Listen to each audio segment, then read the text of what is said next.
Wieso ich für einen, der nicht auf dem Velosattel sitze, sondern auf dem Balanceboard stehe, erfährst du in der Videoserie von der ÖKK. Willst auch du im Balance bleiben? Dann mach mit bei der Verlosung und gewinn mit ein bisschen Glück ein Balanceboard.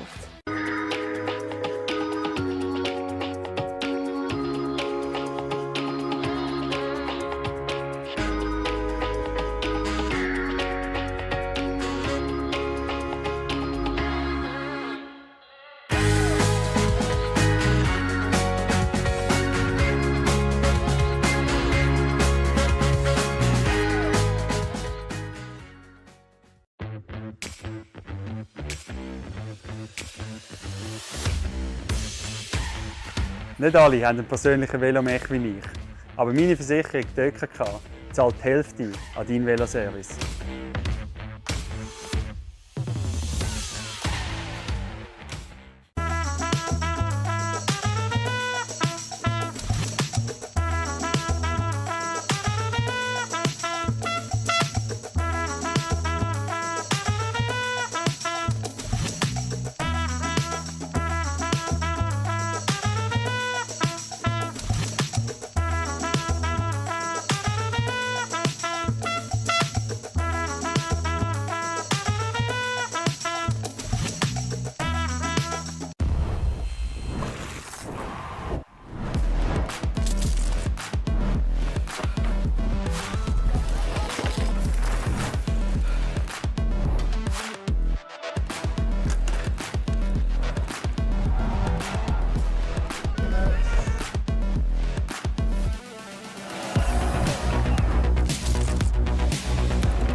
Hello, good afternoon and welcome to Huttwil in Switzerland for the finals of the ÖKK Bike Revolution series. It's the last round today. I'm Rob Warner alongside Jose Hamida, the 2010 cross-country Olympic world champion of this sport. And it's fair to say, Jose, great entry here today and an amazing track. We're really looking forward to this one. Exactly. Hello everybody. Thanks, Rob. Look at this. It's an amazing track and an amazing scenery in Huttwil for this special day because it's the last round of the ÖKK Bike Revolution in this season. That's 2024. Right. It's a typical music, a typical traditional song with those kind of pipes. I don't know exactly the Swiss name, but for me it's a long pipe. Absolutely amazing to see. Yep, getting things started then in a very Swiss way over there. We're about an hour and a half northwest of Bern, up in the northern part of Switzerland. And here we are, Huttwil, the hometown of Matthias Flückiger. He'll be going in the men's race later on. Of course, it's the women that start first. And this is a brilliant track. Starting down there on the edge of the athletics track, climbing up now into the meadows and into this first rock section. Very technical with the rain we had yesterday. Yes, exactly. It's a quite technical course, especially they add some features, some new things, section from last year we compare. And we have a dry track at the moment in TV, but yesterday and the days before it was raining a little bit. Probably the course is going to be a little bit more wet, but they told us that it's drying completely the course. So we'll see if those rocks and those inside the forest sections they are slippery or not. But in any case, it's a course designed by Matthias Flückiger as he races at home, and we know that the style of Matthias Flückiger is always technical, big drops, big jumps, and for sure it's going to be a big course for this kind of show today. Absolutely, a little sting in the tail at the end of the lap. Back up into the trees they go. A short, sharp climb up the ÖKK Hirschler ramp, staying in the woods a little bit further along, back onto the athletics track for that. And it's a 4.3 kilometre lap, 189 metres of vertical climbing per lap as well. And if we check the profile, we can see that between kilometer 2 and kilometer 3 is the most complicated part, and it's also the part where are the most climbing sections. For the rest, is a quite rolling course with a lot of grass sections, and as we could see, there are some new artificial with some rocks, some corners, some berms, and also around the athletic area there is athletic area stadium is where they do the start for this race. Today is the women race that will take they will take the race in one start loop and 5 complete loops. Yolanda Neff on the starting line again. We saw you last week in Gruyere. Yolanda, how did you spend this last week now regarding your breathing? Was it training or rest? I had a super busy week. I must say I'm actually pretty tired. I'm already flying to the US tomorrow morning for the last block of races. So yeah, I had to organize everything this week, and I'll just make the most I can today, but to be fair, I don't have the highest expectations, but yeah, at least I'm here and I will do the best I can. Thank you. Good luck, Yolanda. And Nicole, it was a really strong race last week, a hard fight with Yolanda and you. Did you think we can expect something from you again this week? Yeah, I hope so. It's the last Swiss race of the season, and I hope I can show the home crowd what I'm capable of. And yeah, I'm hoping for another podium place. All the best for that, Nicole. Good luck. Thank you. Well, thank you to Marina, our field reporter. We'll be checking in with her all afternoon long. And looking at those overall standings we saw a few moments ago, Alessandra Keller did take her 3rd in a row ÖKK Bike Revolution overall title last week. The series has been running for 3 years. Alessandra Keller has not been beaten in any of those 3 years. She's the triple champion of it. Chased down at the moment, though, 2nd place, a real battle between Romana Ficini on 590 points and Sarana Luger, who missed last week's race with illness. So let's keep an eye on that today, as well as the women now come up to the start line. Paula Gorica there. The veteran rider Paula Gorica, one of the traditional riders taking part always at the ÖKK Bike Revolution. 4th in last year's series, that's right, and a 5th in Engelberg this year. So, as you said, an ÖKK specialist a little bit. Always taking part in all the races, and we remember we are at the ÖKK Bike Revolution. This is the 5th race of the season, and nobody wants to miss this race. So Paula is on the start line. We have the next rider should be Yolanda Neff.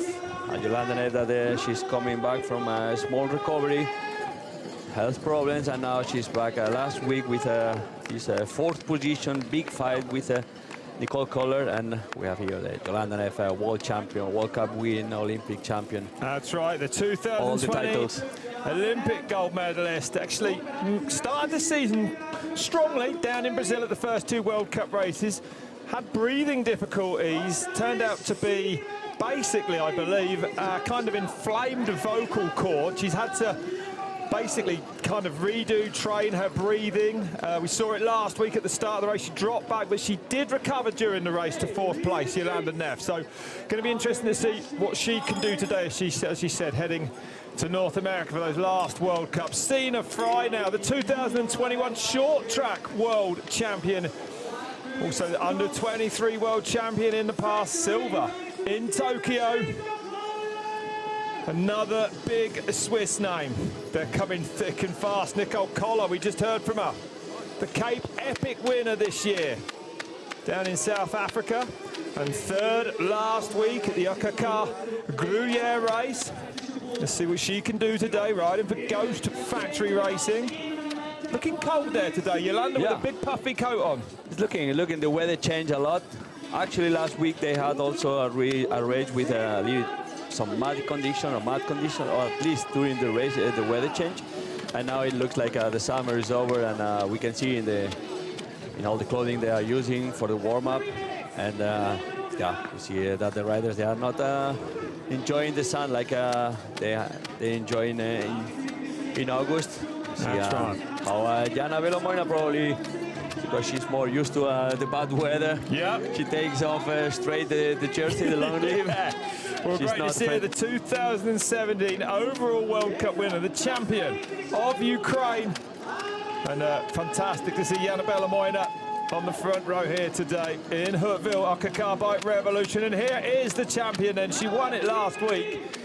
It will be a bit of a lap of honour today for Alessandra Keller, although she is sure to want to win this race. That's what she does best, leading the World Cup standings overall at the moment. She took the series back in 2022, the World Cup series, in cross-country, Olympic and short track, to give you some idea of the dominance of this woman. And she has got some horsepower that she will be laying down on the climbs around here this afternoon. So today we have a big field in this last race of the ÖKK Bike Revolution, and we have also big names from Germany, from Switzerland, even from Iran. We have some riders, Faraka Partonar and Swirin, 2 riders from Iran taking place, also French riders that we have to take care of. Isor Mede, also one of the names to look, or Ronja Abel, the German rider that is going to be also in front for sure. Yeah, Milena Dane is there as well from Denmark. Keep an eye on her today. Often on the podiums at these ÖKKs. And especially Short there as well from the UK. Going to be interesting to see what she can do. Ramona Forchini, the current 2nd position in the standings, but she's not starting in the first row, because we remember everybody the starting position is made by the UCI ranking, and well, Alexander Keller won already the overall, but Ramona Forchini is going to start on the back, and let's see how much time it takes her to be in front again. And all the riders ready to the start. Here we go then. Yep, that's right.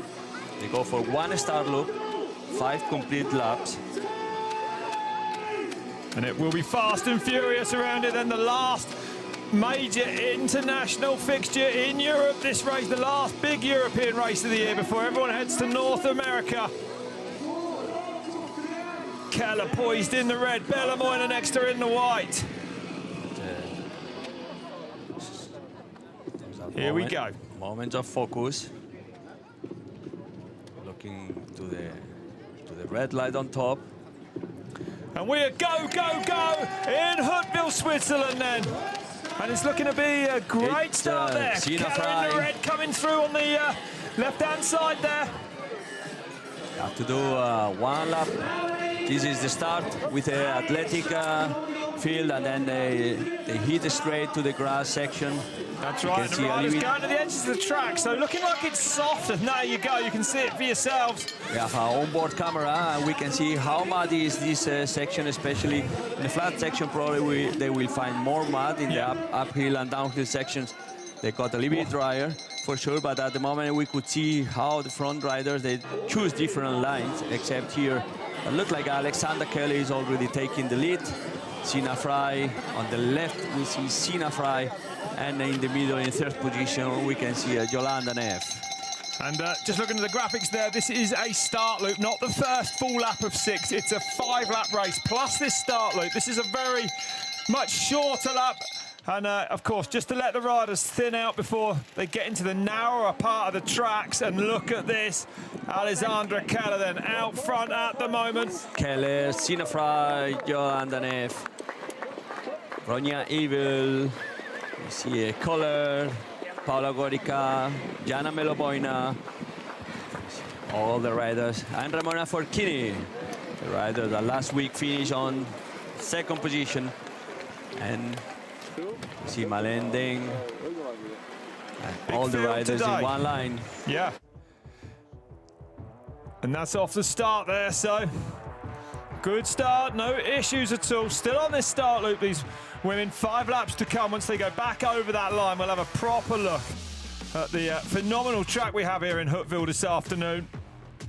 And look at that already. Well, we said Alexandra Keller might be a lap of honour for her, but she is riding, already crowned the series champion this year, riding with such intent. She doesn't hang about, eh? Yeah, that's a powerful start from Alexander Keller. Look at it. It is typical style of Alexander Keller when she's pushing hard. It's just the start loop. We're not even on lap 1 yet.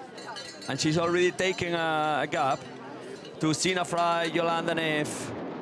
And we can see also the German rider, Ronja Abel from Alpecin team, closing the group.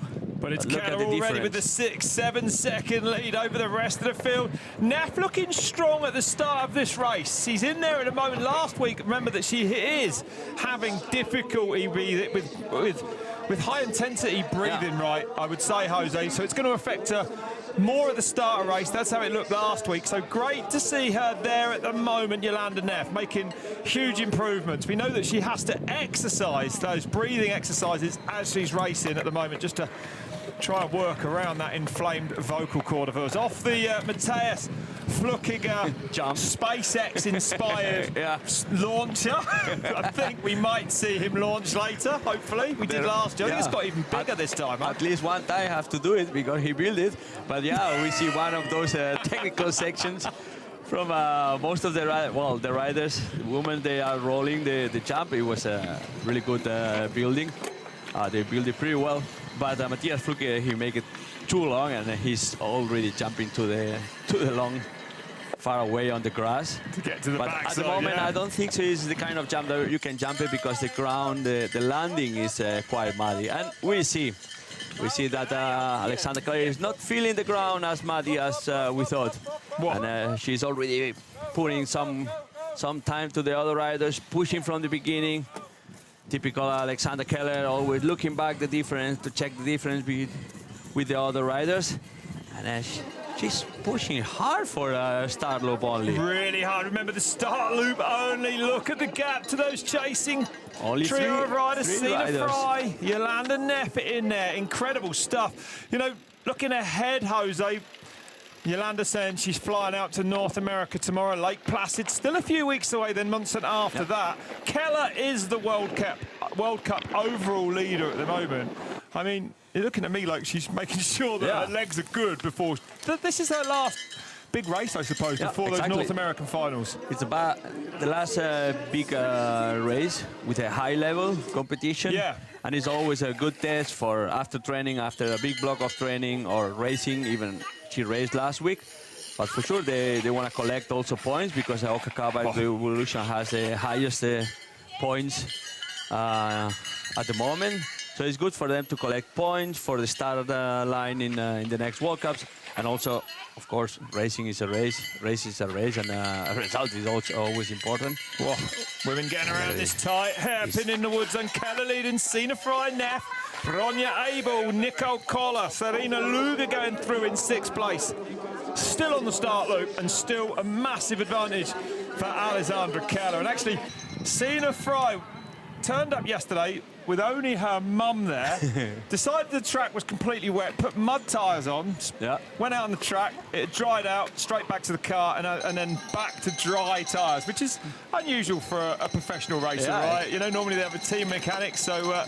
it's unusual nowadays because the riders, they have always mechanics around, professional mechanics, and yeah, they have always a service for change all the mechanics. But yeah, Sina Fry had to work a little bit yesterday beside training and be focused for the race. She worked a little bit in the mechanics and looked like it's not bad. It's not bad choosing the tire because she's in front catching Alexandra Keller. And then we see the problems in the beginning of the course at the start loop, especially this off camber and also uphill climb with a lot of grass and quite a lot of mud. So it's normal that if one makes a mistake, then the whole peloton is in trouble. Comes together, that's right. So, you see one coming of those down news. The riders on the. Whoa, look at that! Some amazing drone piloting. He's just making a tourism in Huttwil, searching for rider Nicole Koller. See Nicole Koller riding this technical section, this route section. Yeah, the Red Bull routes there, through there safely. Back to her leader then in the red here. Alexandra Keller. You can see the woods have dried out quite nicely, actually. Doesn't look too bad. No more rain expected. Actually, amazing that Switzerland escaped this horrific weather front that has hit most of Europe this weekend. But it's not looking too bad there. The roots and rolls for another rider. Coming round now then. Now it's the end of the first, well, not the first lap, the start loop. It's a big start loop. It's a long start loop. 7.5 minutes on the clock already, and Keller is not looking back, not interested in taking on any water bowl. She is on a mission here today. Wow, look at the lead, Jose, that she has. Big explosion for all those three riders. At the only ones they try to keep the distance with Alexandra Keller, and now they have a little bit difference between them. This is the German girl, the young rider, Ronja Abel. Neff up to second. Sina Fry looking like she may drop back a little bit there. It's a big race, I would imagine, Jose, for Jolanda Neff today. She's been away from the sport for most of the summer, recovering, dealing with that issue with her breathing. You know, she's going to want to sign off strong at those last couple of races if she can, especially in Monson, and you know we know that she loves that track there. So this is her last real form guide, right? Before she has a couple more weeks to keep working. But for her, it's important to be back on racing and also to get confidence. Don't forget that, you know, right now we're looking at Alexandra Keller, the fastest woman on the planet. She's leading the overall World Cup standings. She is the #1 right now, and you can see it. Look at the power of her. Yeah, and to keep a little bit the gap with Alexandra Keller, obviously Jolanda Neff is not at the level that we used to see Jolanda Neff, especially in the last 3 years. But she's coming back, and to be here in this position after so many problems, to be back and racing against Sina Fry and Ronja is important for her. And like as you say, Steffi Haberlin, the rider from BMC, crashing in this section. Nothing big. Find it somewhere nice and soft. Looked like she landed there. It's soft, but you lose a little bit concentration. That's for sure. Haberlin was in 5th position, and now probably she lost a little bit some seconds. But this pace by Keller is phenomenal, taking another 10 seconds out of everyone between those last couple of splits.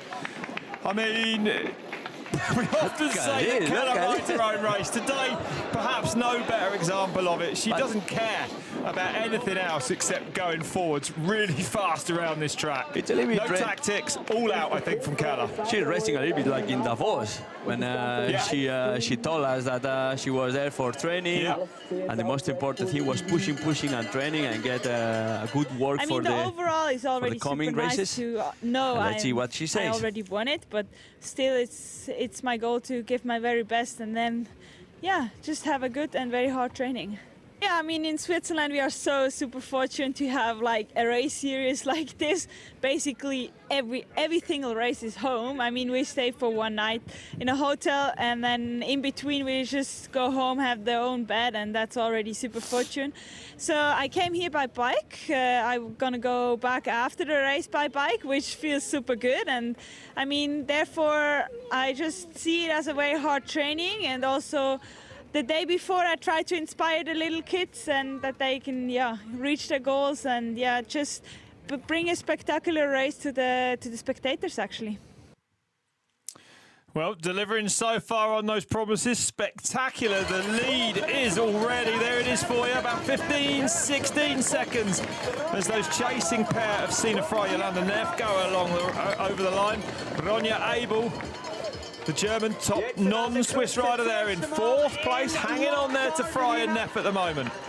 This is cool what Alexander Keller said before, that she's here for training, for racing, but also those role models, they are involved in the races, like in the first race in Kur, Nina Schurter, home race. Engelberg is the town of the surrounding from Alexander Keller. Davos is Sina Frey town. Gruyere, town of cheese, the city of cheese. That's right. And Huttwil is the place of Matthias Flukiger. If the days before, the previous days, they can inspire, they can ride with the young generation. This is also important that's for right. the They have sport. all the younger categories on the Saturday. They have a massive group ride as well. I mean, it's a brilliant concept, the ÖKK Bike Revolution series. Yeah. They have even a gastro ride. Yeah. Gastro is not bad. We should go there. I saw it was oversubscribed yesterday. No more space on the barbecue ride. Yeah, that's right.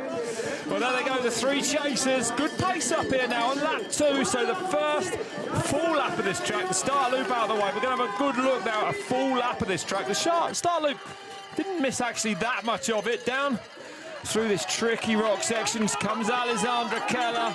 It's quite right today. Yeah. Yesterday we saw some images from this rocky section. It was quite creamy on top of the rocks, super slippery from the mud, and we can see that today is much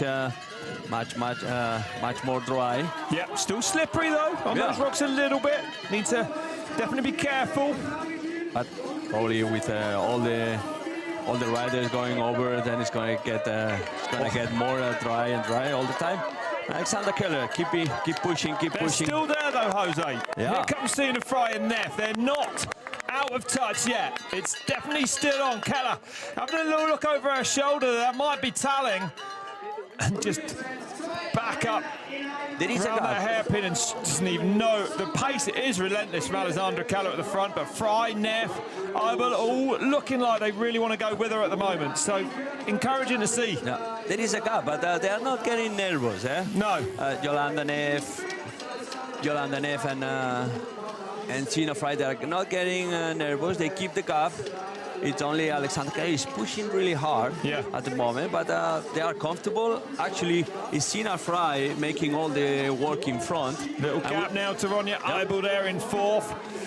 And the one that is struggling, I should say, is Ronja, the German girl from Alpecin. Koller might pick her up soon, actually. Nicole Koller, they're in 5th place at the moment. Back to her leader, Alexandra Keller, on the way back down.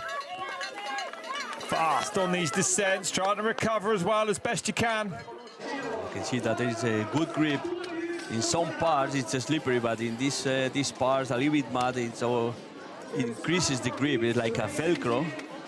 And you can see how fast they are. Jolanda Neff and Sina Frey always chasing. And Sina Frey taking the responsibility to be in front. Jolanda Neff is racing quite smart. So she got confident from last week.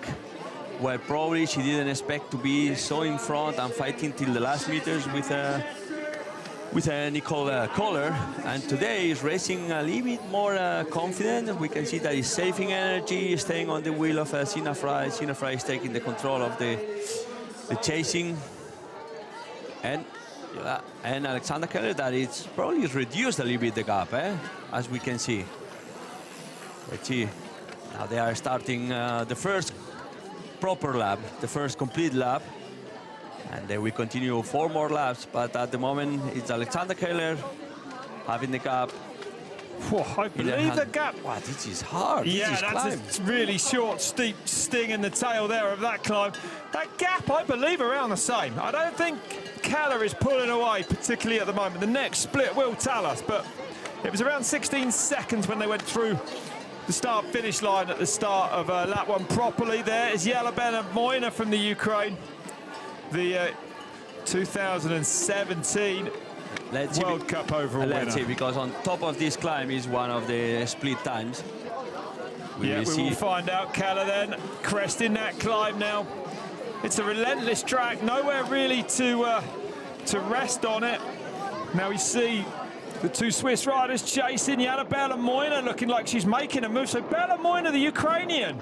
Bella Moina is a good course for Bella Moina. It's a super light, it's a good climbing. Okay, well, Isla Shaw is there today, racing from Scotland and in the UK, and we're going to catch up with her dad now. And now I'm here with Dad of Isla Short, Graham. Nice to have you here. So Graham, you've just helped her out. How would you say, how good is she today? What are her strengths for this course? So her strengths will be climbing, so there's quite a lot of climbing in this course. But she's also quite good at riding routes and mud and technical sections, like the bit up in the woods. That's very much like the trails she rides at home. So she'll make a difference on the climbs, I think, which she seems to be doing already. So, and she has good endurance. So I think normally what happens in a race, she'll start reasonably steady and then get stronger throughout the race. So I expect her to catch some more riders as the race goes on. So how far to the front do you think she can still go? What is possible today? I think the top 10 is very possible. Maybe more. She has been ill for a little while, so just this is really only her second race back in about 2 months, so see how she is, but she's feeling good, I think. So now she's feeling good. What's up next? What races are coming up for her? She will be off to Lake Placid for the World Cup, and then on to Mont Saint Anne after that. Yeah. Thank you, Graham. Thank you very much. Goodbye. Bye. Thank you. Thank you. Thank you, Graham. Thank you, Marina. So great to see Isla Short out there as well. Nice, isn't it, these smaller races? Like, we know that Sina Frey's there with her mum, Isla's there with her dad. It's more, it's like going back, I guess, for a lot of these riders, away from the support of their big teams. It's grassroots cross-country racing. I wanted to say the same, you know, it's funny and it's good to see that the family is involved, and for all of them it's like going back to the junior category. Well, it all started with the families, right? Exactly. Most of us would never have got into mountain biking without the help of our parents. And there is your leader, Alexander Keller, the series champion for every year of the ÖKK Bike Revolution, and that might give you some idea why. Phenomenally powerful athlete, the World Cup overall leader at the moment. A title she won a couple of years ago. And it's but look at this pace from her. The impressive thing is that Frey and Jolanda Neff, those 2 riders you can see behind there, they don't give up. They don't give up, absolutely. That's right. Ronja Ivel, Nicole Keller, the next pair, and you can see a little bit further back down the track. But the gap to the 7th rider is already big, so they are more or less controlling the situation. But in any case, they are all seeing each other. Yep. They can see the gaps, and this keeps the race always open, always motivated. Okay. Alexander Keller needs extra motivation because she's in front and she's pushing hard because she wants to increase the gap. But for Sina Frey and Jolanda Neff, we see always they keep the same order always. Sina Frey, Jolanda going through this technical section. Let's see this corner, because after all the riders going through, let's see if it's a slippery like before. Well, do you think Yolanda is perhaps happy at the moment just to let Sina Frey set her pace? And I say that because usually when it comes to a technical section, Yolanda likes to be in front. Yeah. She can score there. She can make some sort of time for free, if you like. She's so quick technically on these downhills. but I think in this course, the downhills, they are not too long. No, so they're really it makes short, yeah. not really sense to fight with Sina Frey at the Good moment point. to be in front in the downhill. Good Because point, yeah. And then Sina Frey is quite generous at the moment. She's making the pace the whole time. So Yolanda is not going to ruin the relationship at the moment just to be in front in 100 meters in the downhill. Let's see at the end of the race. It was 16 seconds, the gap, as they crossed the line. After that start loop, it's down to 11 and 12 seconds. So Sina Frey bringing Yolanda Neff across that gap with her. They're keeping Keller very, very honest at the moment. So at this point, we will see Sina Frey should stop at one point. Must stop a little bit the chasing pace because she's getting tired probably. Yeah. And we'll see when Yolanda takes the relay, takes the command of the chasing speed. If she can keep those 11, 12 seconds gap, or it was Sina Frey really pushing to keep that. They spent too much energy probably keeping those 11 seconds. Yeah, into the Red Bull roots and rolls then. Inside this forest, we can see that there is less muddy, less humidity. It's a big tree, so probably There's was a really not raining. nice dry racing line there, Jose, now. After yesterday or Friday, it was rain, really did the damage. But this part is not so exposed to the rain. Well, no. You see this part, but it's quite compact. Here it's quite muddy, better rolling. You could see last year it was completely dry, a lot of smoke and dust. And this year is completely different grip. It's even good for the riders to have this grip, except here. And we can see there is a lot of wind. And it's also dry in the course. If you check all the trees.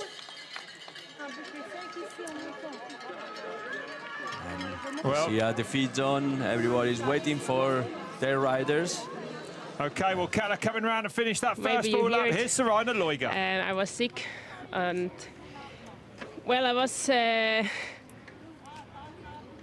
healthy again last Sunday, but it was not enough to race, and now I hope I'm back with full strength. The conditions are very slippery. It rained a lot the days before, and also in the morning, and yeah, it is very slippery, a lot of mud, also sticky mud in the forest, and it's challenging to ride, but it's a lot of fun. I hope that I can ride a good race and hopefully also fight for the overall, for the second place, and maybe to secure it tomorrow. I hope so. Yeah, exactly. Currently is in third position. Yeah, great to hear from her. She's on about 560 points. Ramona Forcini ahead of us on 590, but remember that Loiga missed last week's race, so there's definitely a score to come out of Forcini's. The riders actually in this series drop their worst result to give them their overall, so it makes it a little complicated to kind of try and work out where everyone is exactly whilst they're still racing. But at the moment, definitely Alessandra Keller doing all the winning. And there was a real battle between Forcini and Luga. 12 seconds as they went through, Jose. Gap is still the same. Yeah, still the same. Only 1 second loose. This is nothing if we check the course and the conditions of the course. So at the moment, Sina Frey is fighting in front, keeping that gap. This is 4th and 5th, yeah. This is 4th and 5th. Nicole Collier, Ronja Eibel there in the Alpecin in the blue kit just behind her. That's the camera bike behind them. Yeah. I'm pretty sure he's going to be on an electric one to keep up today. Yeah, one of those light electric bikes. Yeah. It's a good rolling in the flat sections. Because I would remember that the electric bikes are assisted engine bikes. Yeah. They cut the speed or they cut the engine at 25 per hour, and those riders in the flat sections, they go really, really fast, more than 25. So Rider getting in a bit of trouble there, nothing too serious. I think it's just getting caught out at the top of the Herschel ramp. It's quite slippery, and even if you are a little bit tired, you know, you touch the road and then the tire, you lose the tire, the traction, and then you have to run. and Steffi Haverlin, the rider that crashed, and skipping this 6th position. Good result for her, 1 minute 18 already, but keeping that this top 10 position, it's important for her. And then we see Sina Fry still in front with Yolanda Neff on the wheel. Sina Fry that is quite generous. It's already 2 laps that she's in front. Let's see when she moves to the side and if Yolanda can keep that speed and that gap. Well, Yolanda did her a favour by handing her a position to the Olympics Paris Games this year, so maybe she's returning the favour on track today. Let's have a look at this time gap then. Keller now coming out to go on a lap 2 proper. It says lap 3 because of that start loop, remember. Here comes the chasing Swiss duo. Both taking on some energy as they go over the line there. Fry leading Yolanda Neff. Yeah, it's 25 minutes. 11, 12 seconds, same again, exactly. So Keller, is not riding away with this at the front, despite setting a brutal pace, I would say, Jose. But she put a brutal pace in the beginning, like you say, but just to get those 11, 15 seconds, not more. Even if she's pushing and trying to go faster and faster, the 2 riders, Sina Fry and Yolanda Neff, they don't give up. This is interesting to see because we are not even in half race. Yeah. So let's see if Alexander Kelly is going to pay those efforts. They continue, Nicole Keller and Ronja Evely. Sorry for my German pronunciation. It's either Spanglish or... Spanglish, yeah. You know, I have to combine Spanglish and Schweizerdeutsch and German. But Ronja Evely. We see Alexander Keller with a kind of a small problem because he's off camber, a little bit slippery. Okay, well, we're going to hear from Solai. We just heard from Sorina Loinger. We're going to hear from our physio now. Perhaps give us a bit more idea of her shape today. And now with me is Serena, the physiotherapist from Sorina Loinger. Serena, nice to have you here. Tell us, what would you say from an outside perspective? How is she feeling at the moment after she missed the race last week? Yeah, I think she isn't looking too bad. She was having a flu after the World Champs in Andorra.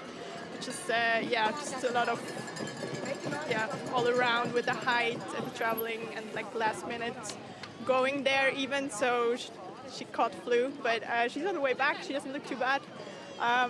We're hopeful. She's getting better during the race towards the end normally, so we're hopeful. So what was actually your work? How did that look like? What did you do last week with her? Me, nothing in particular. Like I said, just the flu, so I can't really do that much. She was having a bit of back problems during the last few races, but we got that sorted as well. So let's see what's possible today. So do you think regarding the last 2 World Cup races, is she back on her strength again?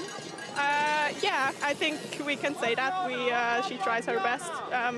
As I said, better towards the end, and when she's got quite a few good races this season, so we're hopeful for the last 2 World Cups.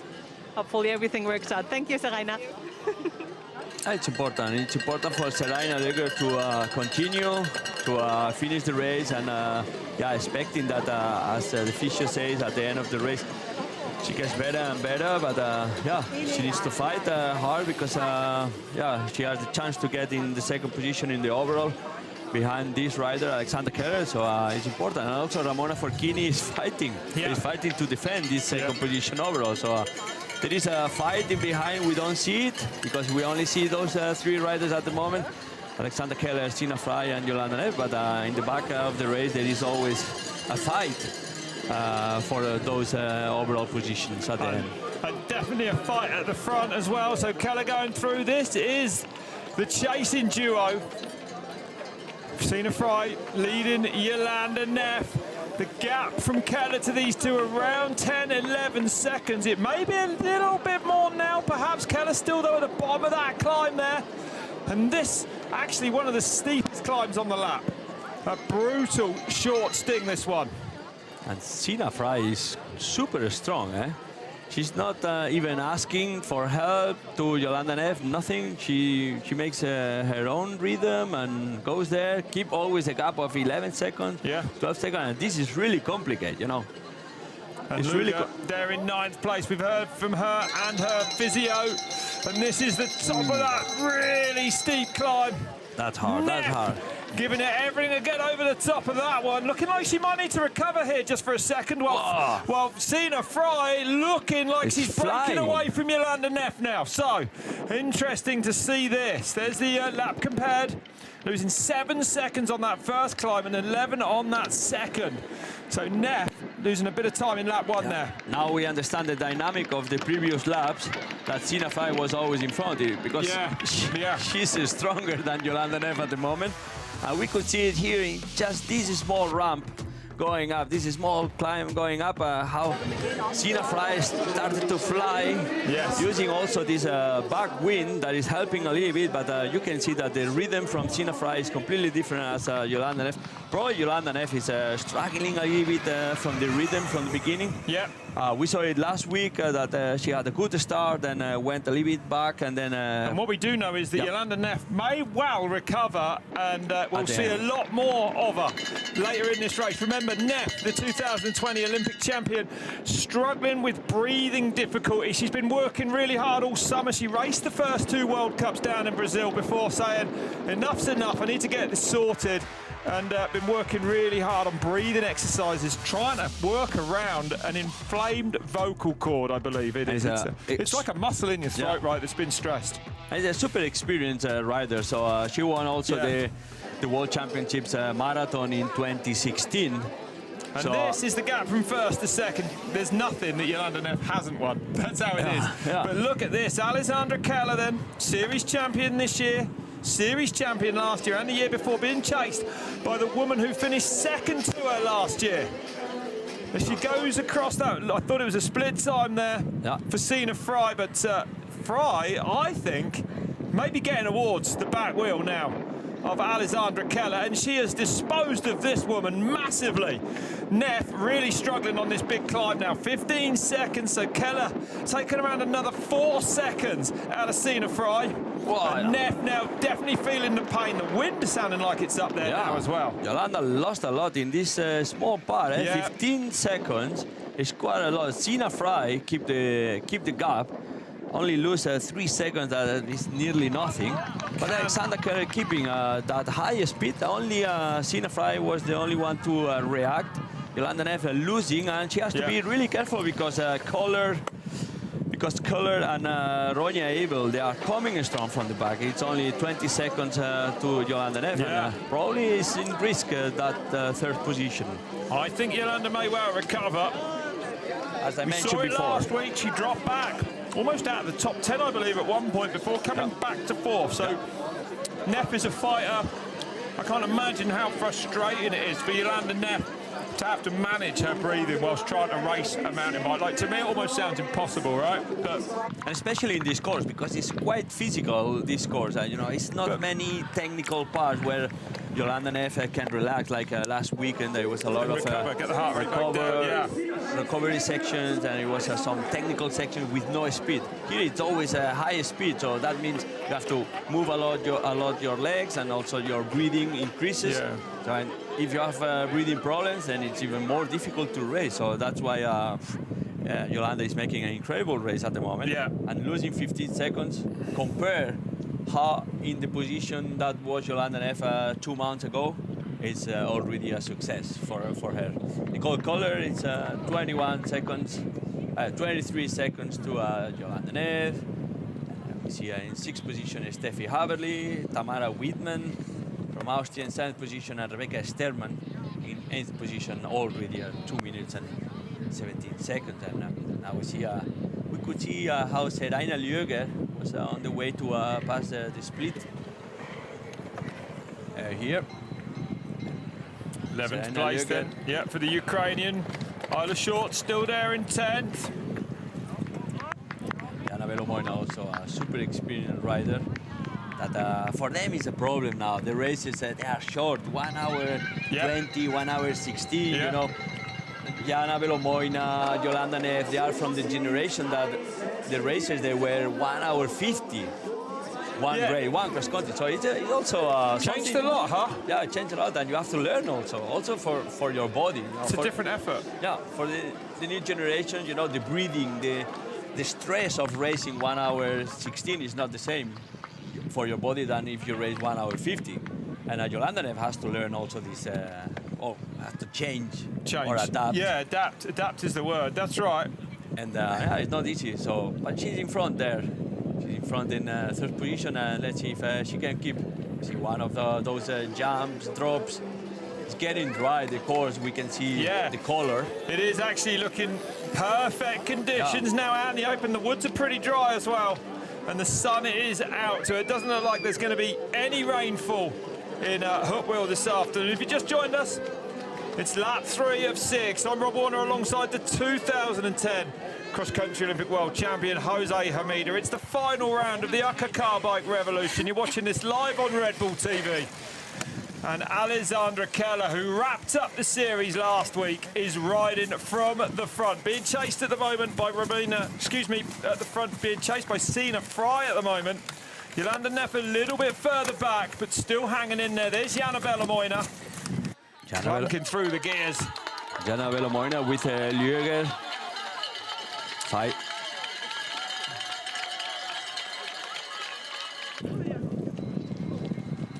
The wind looking like it's getting up there, and Yolanda Neff not recovering yet. Actually looking like she's falling back towards Nicole Koller at the moment. Here comes second place, Sina Fry. I have also the feeling that Sina Fry lose a little bit time. Before the gap was 15 seconds.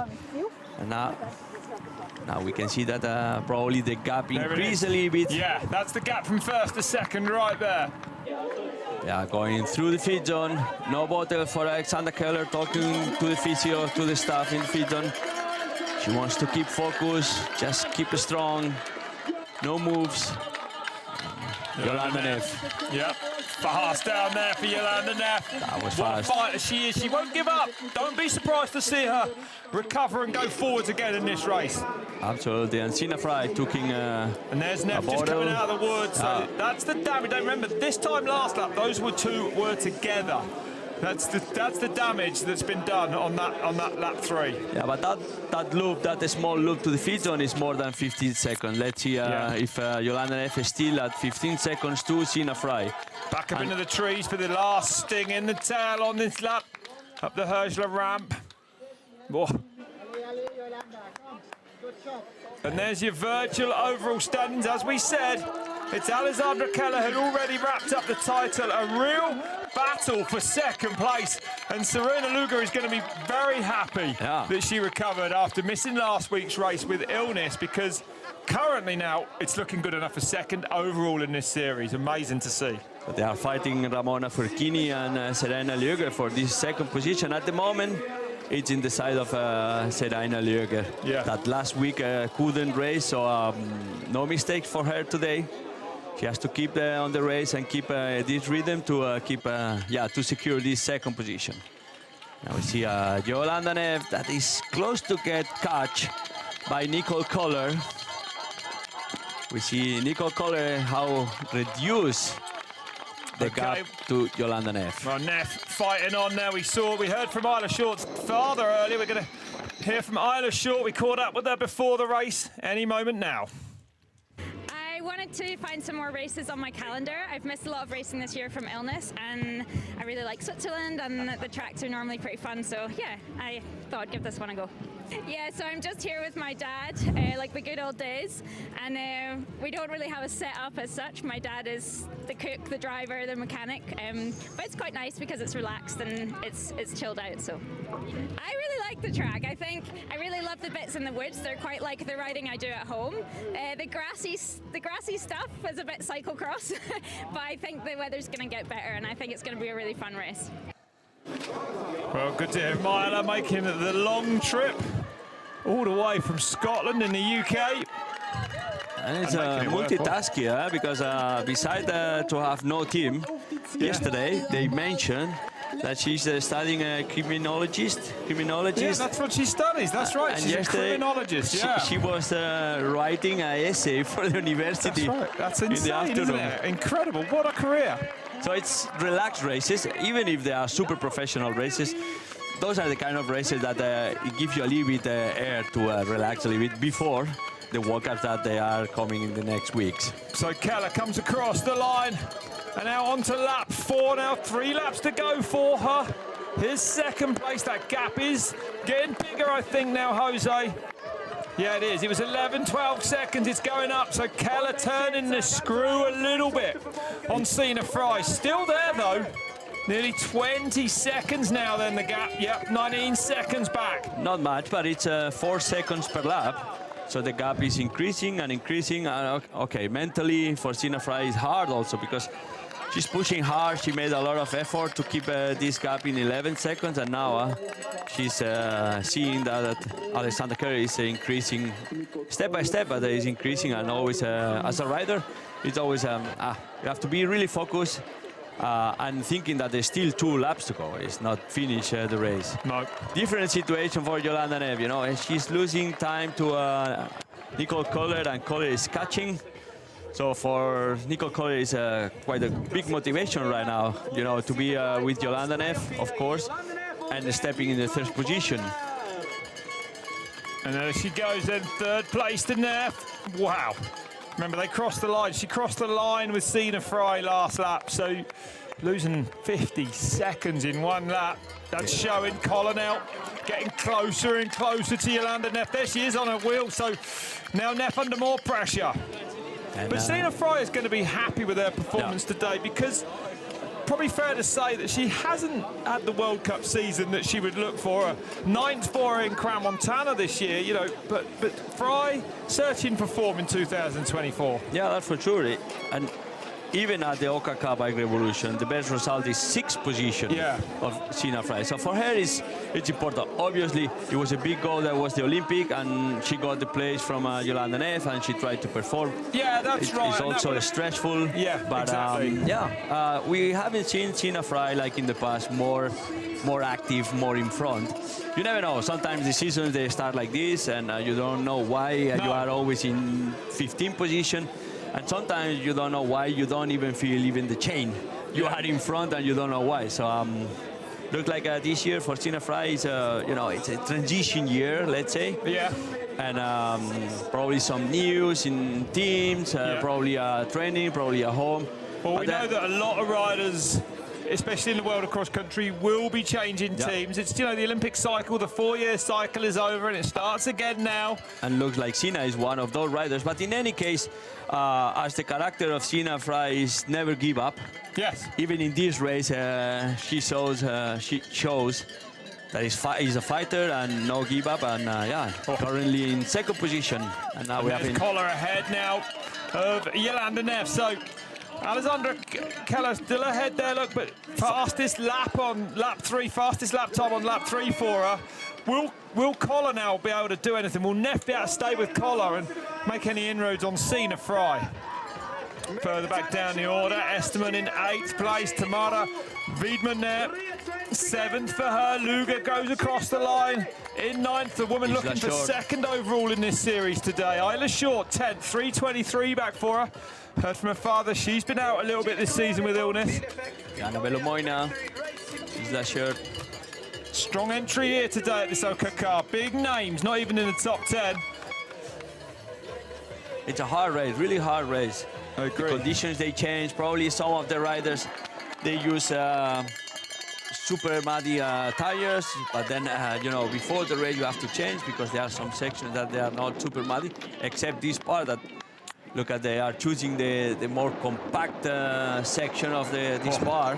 And this is important, right? You tell me as a racer, but Keller is still very much in the eye line of Sina Fry. You can see it just ahead in the track there.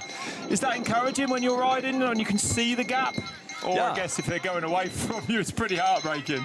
You know, but there's Keller right there. Yeah, you realize that Keller is stronger, but not much stronger. He's stronger only 2 seconds. And you are always, you know, you wish always that the guy in front or the rider in front makes a mistake, because 3 seconds with a mistake, you are back again. With 20 seconds or 1 minute, it's over for you. But at the moment, the motivation of Sina Fry is super high. Yeah. We don't know exactly the situation of Alexandra Keller, because she say in the interview she came by bike. She made a warm-up. She's racing and she goes home by bike. Yeah, so amazing. And probably this week was a big week of training block, you know, with a lot of hours.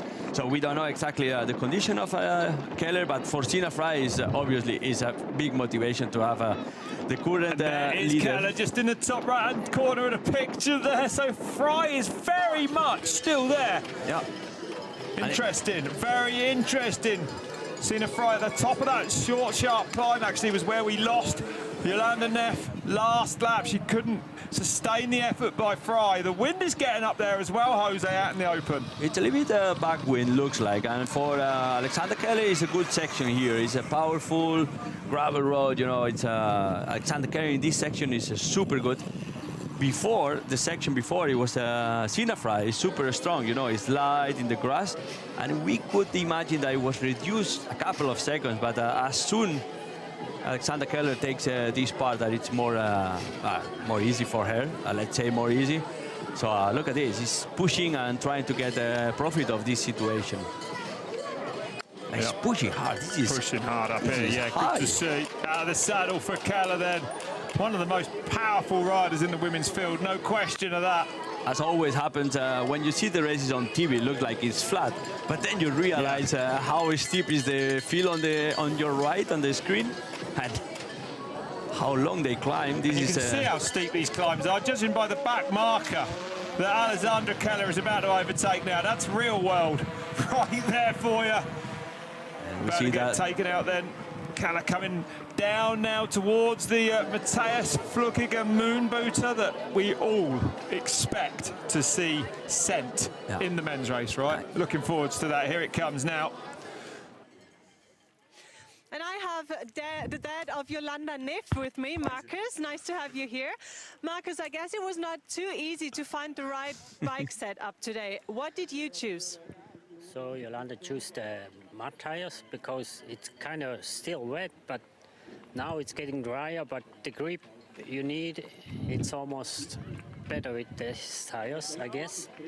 So she's on those tires now, and you can see the grip is quite good. Mm-hmm.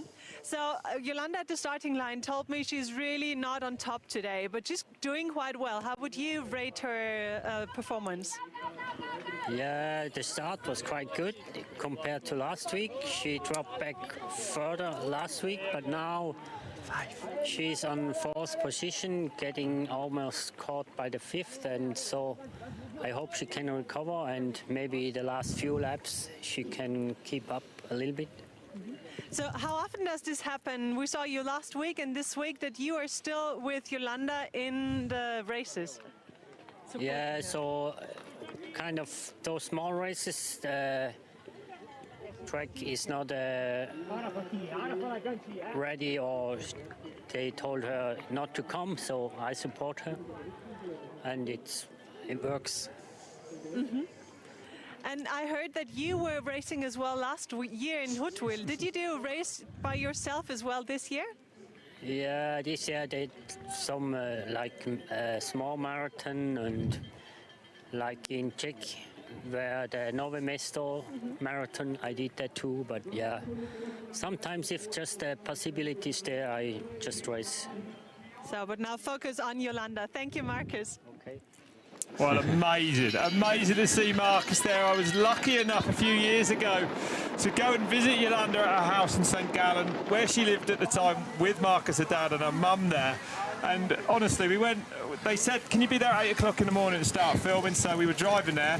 I remember from the hotel towards her house, it was -8, right? It was like February. I was thinking, of course, cold. I knew we were going for a ride. But I thought it would be, well, it won't be too bad. It'll be at 11 or 12. You know, we're going to have a coffee, of course, and chat and warm up and let the temperature rise.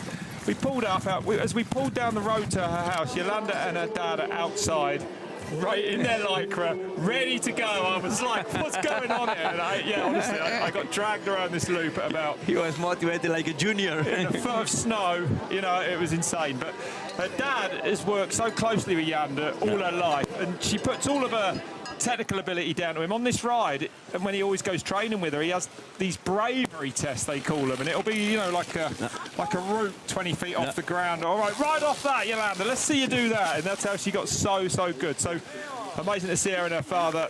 It's just great to see these smaller races, the riders going back to their roots, you know, turning up with the parents like they always have. Yes, brilliant stuff. Collar goes around that turn now. Here's Ronja Eibel deciding to get off this lap. This is an overlap rider. Oh, an overlap, excuse me. Yeah, it's the rider from Iran, Shrin Sarinkolach, that is supported by the Tomus team from Ravnev. And he's taking part in this race, supported by Tomus with all the staff, and it's also an opportunity for this rider from Iran to race in a top-level race against Alexander Keller, that is right now a leader in this race. And yeah, about the interview of Marcus, they mentioned about the tires. Probably this is a little bit the mistake of Yolanda Neff at the moment, because possibly, look at the shadows. You can see that it's a lot of sun at the moment. It's drying, and Yolanda is still having matte tires, so big knobs, and it's the rolling is not the same as if you use an intermediate tire. So obviously in downhills or in corners, she has more grip than the others, but you have to carry this tire going up, and it's a lot of friction and the traction, and you spend a lot of energy. That's right. I mean, basically, the slicker a tyre, the faster it is, the more aggressive a tyre. Like, as we heard there, Yolanda using a mud tyre. That means it has a very aggressive kind of pattern. But as Jose said, yeah, creates a lot more drag. You get more grip, you get more drag. In this section, for example, like we see Sina Frey, in this section that is still muddy a little bit, then it's a lot of drag there, and you spend a lot of energy. You need a lot of energy to move the bike. And that's the gap from first to second. Keller again still deciding there. She doesn't want to take a water bowl this lap. I guess the gap is even a little bit smaller, from 15 seconds, yeah. Coming around now to start the penultimate lap, so it's going to get interesting now. But we are talking about... still looking good, I think, you know? Yeah, looks confident, looks stable, looks solid. And the gap is going up 3 seconds, down 3 seconds, up 3 seconds, down 3 seconds. And if you analyze the race, you can see that Alexander Keller, took the complete gap in the first lap. Yes. Actually, in the start loop. You're right. In the start loop. And then it's just held that gap, managed that gap ever since. Will she pay the price for such a fast start later in the race? We're getting towards it now. Frey is still managing to keep the pressure on her, just about. I think if anything will happen, it will happen on this next lap. If Frey can make an attack to get across her, it's got to come quite soon now, hey, Jose? Yeah. Nicole Kohler going through the free zone. Yeah, third position at the moment, yeah. It's a solid race from Nicole Kohler. Last week also finished in third position, fighting till the last meters with Yolanda Neff. And today he's already in third position at 2 laps to go. Yeah, big rider in ÖKK. And the fourth here last year, actually, Kohler, so they're going to go better. And the immediate chasers of Nicole Kohler, it's Ronja Eibel and Yolanda Neff. Currently in 5th position, Yolanda Neff. Ronja also motivated to be in front. From Alpecin, the Koenig team, professional road team that has also an off-road division. Actually, with the world champion, Puk Putierse is racing for this team. And Ronja Eibel, Nicole Kohler. And actually, despite missing the first 2 World Cups of the year, Puk Pieterse is second. She's the woman chasing Alexandra Keller in the overall standings. I mean, what a season Puk Pieterse has had. So Tour de Femmes stage wins as well.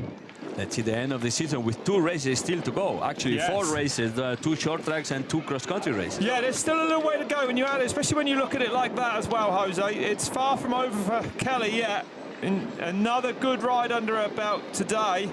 But there you go, look at that. The Kohler losing a little bit of time on those climbs to Sina Frey. Not too much, but Frey still a really good pace. The gap from first to second, though, 18 seconds.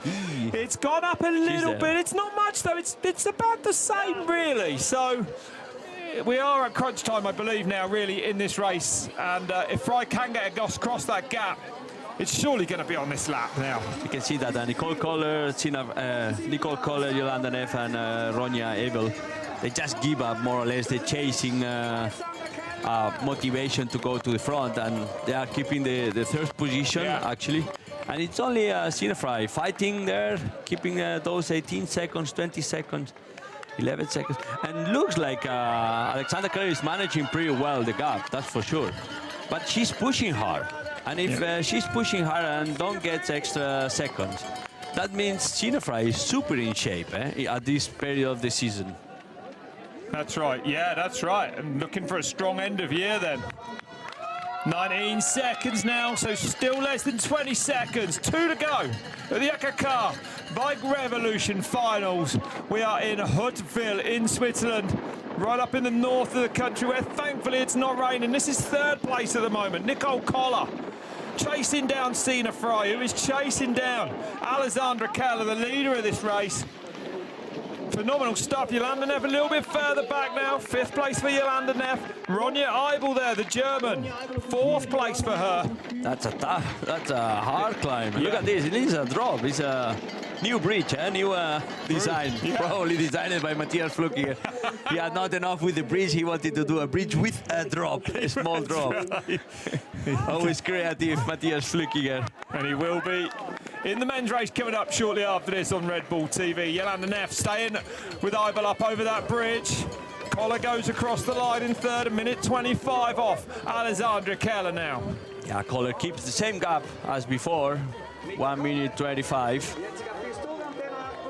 But at the moment, it's Alexandra Keller leading this race with 54 minutes racing, 5 laps, 1 lap to go only. And we see in 4th and 5th position, Ronja Ebel, the German rider from Alpecin, and Jolanda Neff keeping the wheel. Looks like Jolanda Neff is recovering now. Looks like he feels a little bit more comfortable. And that's what happened last week. The last couple of laps could be go time for Neff. She looked good, actually. I thought she came towards the camera earlier. Didn't look distressed or tired even. So let's see if Neff can get back into this one on this last couple of laps. Another steep climb for Alexandra Keller. Looks over her shoulder. This is hard. They use all the gears. Look at this gap. Is that coming down? It's hard to tell on this climb.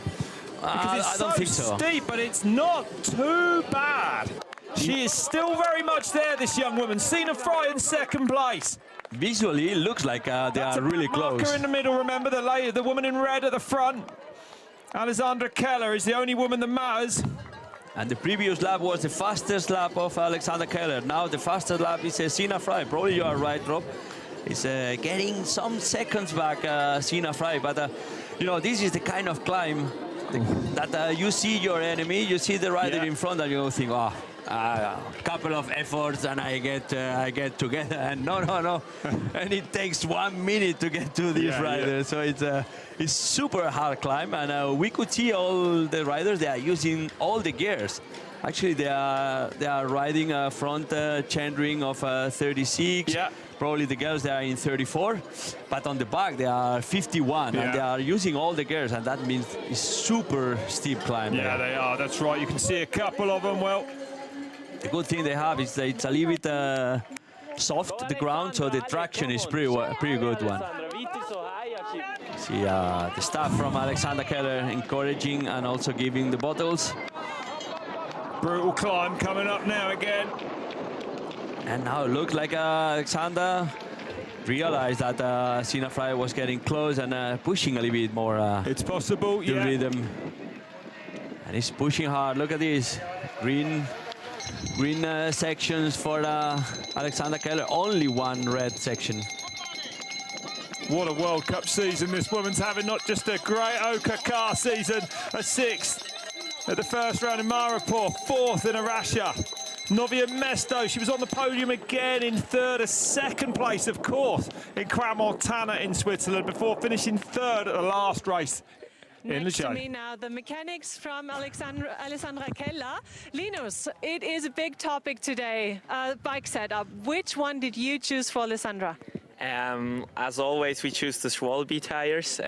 We got the Racing Rolf, very good and fast tire for like in pedaling power, but he got quite some grip in these conditions. So I think it's a perfect opportunity we choose. Yeah.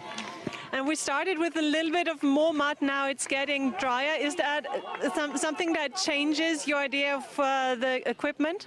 I think we stay on these tires because they are good for these conditions. But I think in the forest they're not going to dry out like the forest isn't going to dry out like that much. So we stay on these tires. Yeah.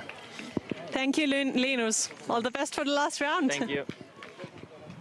You know, Linus was the mechanic that decided to change the wheel last week when Alexander Keller, mid of race, started to rain, and Linus was really ready to change the front wheel, and that was one of the secrets probably for Alexander Keller last weekend. And in this weekend, they choose the right tire. Obviously, Alexander Keller is strong, and we can see in the results, Sina Fry in second position. Just 19 seconds. It's increasing a little bit second by second, but for Alexander Keller, it's not easy race. And Sina Fry, for her, is a big motivation to be back again in the podium, in the top level races. That's right. So that was when they crossed the line at the end, lap 4. This is the penultimate lap, and now Keller some way into it. Track looking about perfect now. The wind has dried it out. Another back marker for Keller to dispose of. Probably Alexander Keller is wishing to have another tire, but they choose this mud tire, and now it's super good traction. But here sometimes comes Sina Fry. She's lost 5 seconds, going backwards then from the finish line to split number 1 for Sina Fry.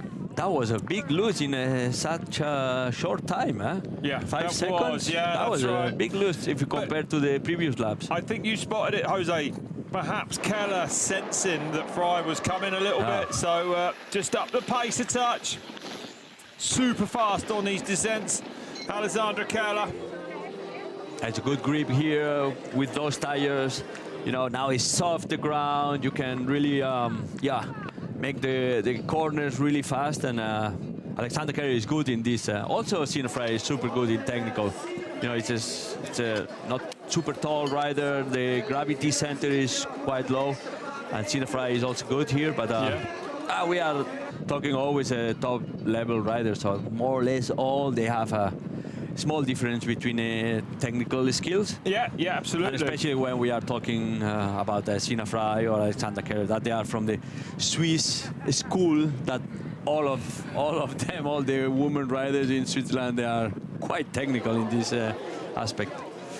Nicole Kohler keeping that third position, but already with a big gap, 1 minute 20 something. For her is just a discussion of keep the third position, and waiting if Yolanda Neff reacts and try to get back the third position, like made it last weekend. Listen to Sina Fry's breathing here. Compared to Alexander Keller, is faster. Well, actually, in the same time. Amazing shot, Sina Fry there, in the pain cave, going forwards, being chased by these two, Ronja Eibel, Yolanda Neff, go through past that last split, a little bit further back again, back onto the steep climb now. He's suffering a little bit on the wheel of Ronja Eibel. Yes, she is. But not much. This is... Still fighting though, absolutely fighting Yolanda Neff there. We can see that the pedaling from Yolanda Neff is the classic pedaling of Yolanda. High cadence. Yeah, high cadence, and that shows that now she's feeling a little bit more comfortable than previous laps. Yeah. And probably at the end of the race for her is going to be better. Through those difficult log sections added by the mischievous Matthias Plukiger. Look into that jump. I don't know if they will jump because it's quite windy now. You'll have to tune into the men's race to find out. But we're all on the edge of our seats for that one. With Matthias, you never know. You never know with Matthias. But we see, you can see how Yolanda Neff and Ronja Eibel, Stunning day in Huttwil in Switzerland. The sun out, the worst of the weather. Looking like it's left this part of Europe now. A horrendous few days leading into this race, but there it is, yeah. Yeah, we see the rider that early in the race we see crashing. Steffi Haverling catch Jolanda Neff and Ronja Evel. Yes. So she's strong. Yeah. That's a strong. That might be one of the fastest laps in the last lap. The rider from BMC team. And a real battle now. This is the fight for 4th place. Yeah, look at that. Neff losing time almost everywhere to Sina Fry. One more lap to go after this one, remember. Yeah, but Jolanda Neff, she shouldn't focus in Sina Fry with the time, because the war of Jolanda Neff is not with Sina. It's maybe with Keller, that is in 3rd position, and probably it's the rider that is closer to them, and especially with Heberlin, and especially Steffi Heberlin and Ronja. Those are the war for Jolanda Neff at the moment. Yeah, absolutely. Well, everyone enjoying the sunshine there. Not sure the riders are at this stage of the race. Over the hour mark now. 1 lap to go when they cross that line. That's a back marker. And this is your chasing group 3. I'm surprised about the Steffi Heberlin, eh? The catchback, yeah, how she catch back the time to Neff and Ronja. Eh? See some slow motions from those 3 riders. Is let's say that is a kind of off camber, but it's riding in horizontal. Is a good rolling, good pedaling, a little bit recovery there. And Alexander Keller, once again, it's the second time that she's not taking the bottle in this part. Does she? No, that's right. It's in the other side. Yeah, it doesn't seem a 1-1 here. There's 2nd place, Sina Fry then. It's going to be 1 more to go then. They're getting around towards the end of lap 5 now. And there you go, Keller also losing a bit of time. Looking like she's losing it mainly on that kind of descent, actually. Yeah. Still there on the climbing. That's close, that's close. We could see that the trees, they were close. And as soon as the course dries, then your speed, you get faster and faster. Yeah. And sometimes you forget to brake in the right braking point, and you get close to the trees. Through the Red Bull, roots and rolls again then for Keller. Another strong performance from this Swiss woman. Keller has the experience of cross-country, obviously, but also the experience of the Cape Epic. Long distance, also in the marathon races, you need to know you need to understand your body. You need to know your body, and to get that rhythm that is comfortable for you, but at the same time is making time to the others, to the other riders. And Keller is experienced on that, and we can see that she's keeping that 3rd position, is defending the 3rd position. And almost on the podium in Crans-Montana this year. A 6th place for her. So good to see her really getting Keller back to form after a broken arm actually last year, taking her out of contention. So Keller looking like she's getting back to her best and about to swoop by a back marker there. Ignore that woman there, Keller. Still definitely chasing Sina Fry in we can 2nd place at the moment. We can see how sticky is this section. Yeah. Because the body, they have to push the body to the front. It's not only pedaling with the legs, it's also they make some moves with the body, and that movement you always make it when it's super sticky and you need all kind of power. And the chasing, the 3 riders chasing Nicole Keller for the 3rd position. Let's see if 1 lap is still to go.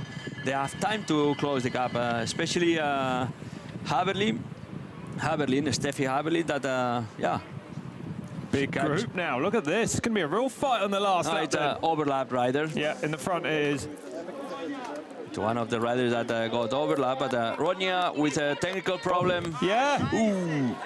Right in the moment. What's going on with Ronja Abel there? It looked like Jolanda might have alerted her or something. I didn't quite see what happened there, but Abel is off the bike here. What a shame then.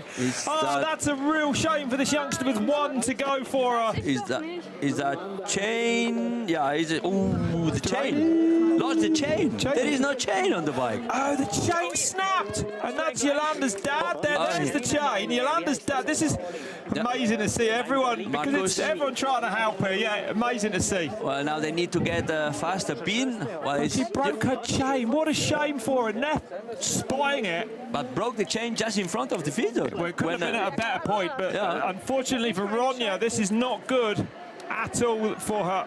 On this close to the end of the race. Heartbreak. That's bad, because there is no time to catch back.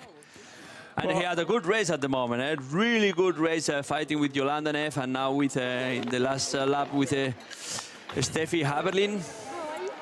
So it's the 4th and 5th position. Now it's only for Jolanda Neff and Steffi Haberlin. Yeah. Let's see if Jolanda can defend that 4th position, or she's gonna be in 5th position at the end of this lap. 4th place last week in Gruyere for Jolanda Neff. That shows that she's learning how to breathe and how to race again. And look at Haberlin, a mistake there for Haberlin, but an amazing lap 5, much quicker at the start of the lap. If she can pull 17 seconds again, that's the moment that Ronya Eibel's chain snap. Jolanda just gesturing, she saw it. Yeah, Jolanda realized that the chain was broke, and just say to Ronya, stop but pedaling. We could see some mistakes from Steffi Haberlin. This is normal, because when you come back... Well, Ronya just getting going now. Sorry, Jose, but lost a serious amount of time there. Not an easy one, a quick fix, really, a chain like that. That was a minute. That was a minute, probably. And yeah, you need to find the pin. You know, you need to find the split link. Yeah, the split link. Maybe you need to cut it, because maybe it didn't broke damage, in the... Yeah, exactly. But they make it pretty fast, But the gap from 1st to 2nd continuing to grow a little bit. They're out on their last lap already now. Alessandra Keller, Sina Fry, 24 seconds in it. Keller goes across the line of 1:43 back then. Yeah, Keller lose 20 seconds. Mad pace set again by Alessandra Keller, the series champion this year, last year, and the year before at the ÖKK BIKE REVOLUTION. Looking good going to those North American World Cups. This the last really big European fixture of the year.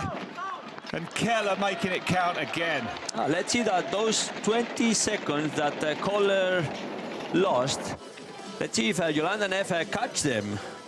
And she gets the possibility to fight for the 3rd position. It's still 1 lap. I mean, there is. I mean, it's a big gap with Keller and Jolanda Neff at the moment. But the difference between Keller and Neff probably got reduced a little bit. Let's see. It's well, not much. It's 50 seconds, but 50 seconds is quite a lot in this level of races, and especially in this course that it's quite fast and not much technical section that Jolanda Neff can profit of it. But I'll be interested to see if Steffi Haberlin now can get past and drop Jolanda Neff. She was really quick on these climbs at the start of last lap. Let's see what Neff has got left in the tank here. They come now into a climb, so... oh no, excuse me, they're going round. That was the start loop. One Steffi Haberlin that in the first race of the season in Kur at the ÖKK Bike Revolution, she finished 4th position. And also 8th in Engelberg. So she used to be in top 10, top 5 positions, and now she's fighting to improve, well, to make it equal to the result from the first race, or to improve it. A former Swiss marathon champion, Steffi Haberlin, that's right, from Huttwil in Swiss, of course. Here's your leader then, last time up this brutal climb now. A faultless performance from Keller, again controlling this race from the front. I mean, like we saw last week, the World Cup leader is definitely showing us her form going over to North America for those last races of the year. And Alexander Keller probably not, but she needs to push those first 2 splits, and then the rest of the lap she can manage. But attention, because Sina Fry in this small section, this uphill section, is super strong. Different, it's the follow section, that it's the big gravel with wind. Alexander Keller is stronger there, but we can see that Sina Fry was pushing trying to reduce that gap. And yeah, still one lap, 14 minutes. 14 minutes, it's a wall. It's long in effort. But yeah, it's that gap of 24 seconds for Alexandra Keller is that gap that she has to manage at the end of the race. Nicole Kohler losing, not much, but each split, she's losing 1, 2 seconds, maximum 6 seconds. That's it for Nicole Kohler also going to this kind of bike park, a small bike park section with corners. Yeah. Some rocky sections. Recover a little bit.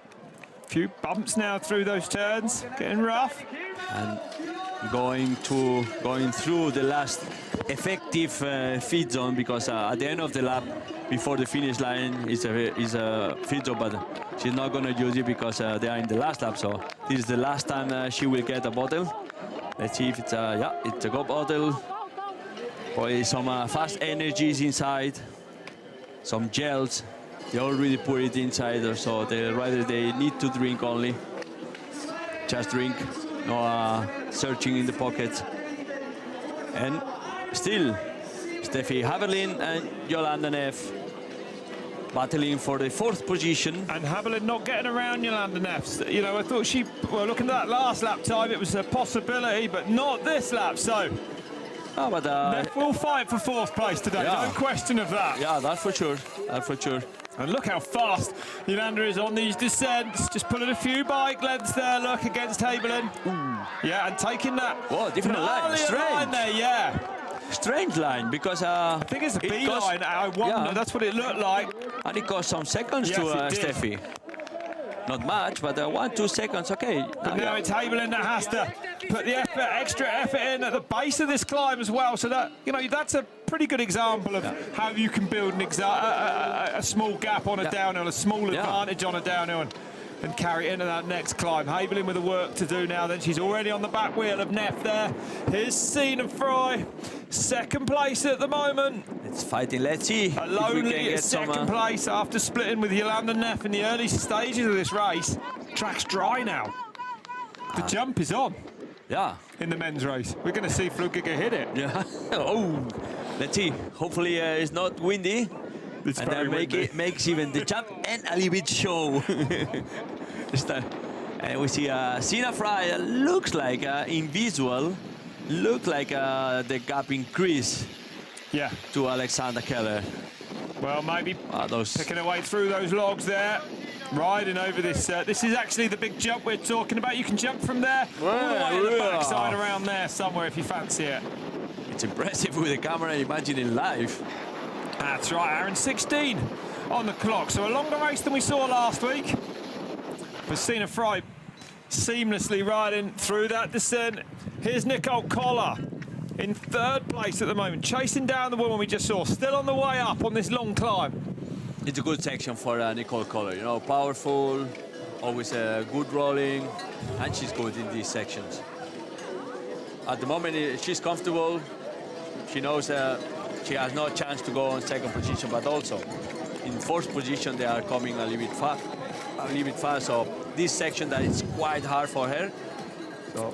And that's a back marker you can see ahead of her. Please ignore that rider. Look at the pace of Kohler compared to that back marker. She zooms on up. Sina Fry already a little bit further down. Here's the battle then for 4th place between Steffi Haberlin and Jolanda Neff. And now it's Haberlin back to the front. Neff looking like she's happy enough to sit there. So Haberlin losing a bit of time on that last descent, but she's got level and past Neff again now. And for the first time we see a Steffi in front of Jolanda Neff. For sure, Jolanda Neff is trying to recover a little bit or trying to analyze where to attack Steffi. Actually, they have been together 2 laps, so Neff knows a little bit the places where Steffi can suffer, and Steffi also knows the places where Jolanda is suffering. So let's see the battle for this 4th position, as you mentioned, how it's gonna end up. And Steffi at the moment is in front. They are both more than 2 minutes gap to the leader, to the current leader, that is Alexandra Keller. But not much far away from Nicole Kohler. And is this an attack from Huttwil? I think. No, it's Keller out front again. That's right. Alexander Keller. Sorry, I'm confused by the back marker she's whizzed by. And we have one of those onboard cameras using an e-bike, electric bike, assisted electric bike. And this is a different view that ÖKK Bike Revolution offer us in this live streaming. They give us access to drone images, also e-bike images, and this is also news. Right now, 35 seconds then. Amazing, no, but she'll be happy with that. I mean, Keller is, at the moment, you know, absolutely on form, leading the overall in the World Cup, dominating these ÖKK races. All of them I've commentated this year. She has absolutely destroyed the composition. We said today would be a bit of a lap of honour for Alexandra Keller after taking the series overall win for the third time last week. I'm not sure it's felt like that to her, Jose, but no doubt massive success, really, Alexandra Keller at the moment. Absolutely massive success. Probably the only black point of the season is the Olympics. Probably she expected to be more in front.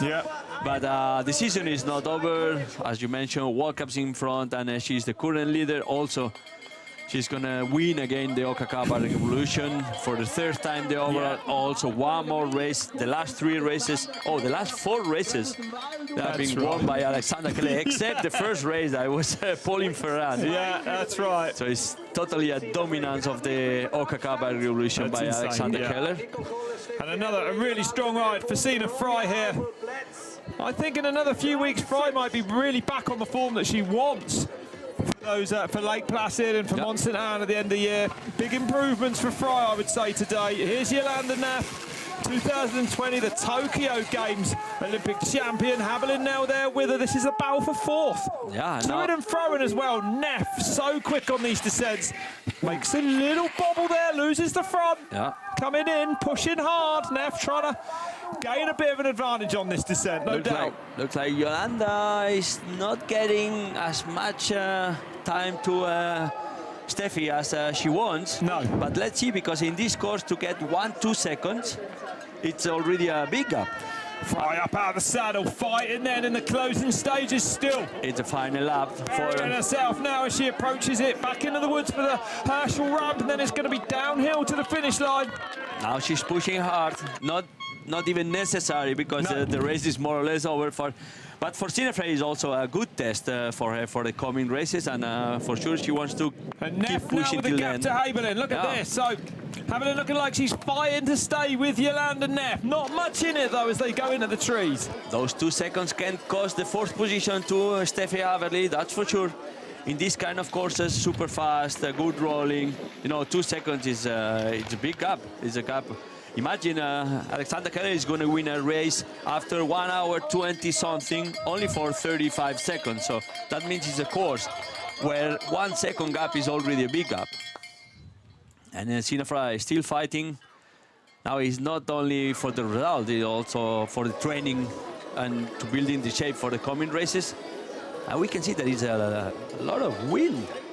A lot of wind. Yeah, still blue skies. That doesn't look like there's any adverse weather coming in. Better like this. If the wind stops, then for sure it's gonna come the rain.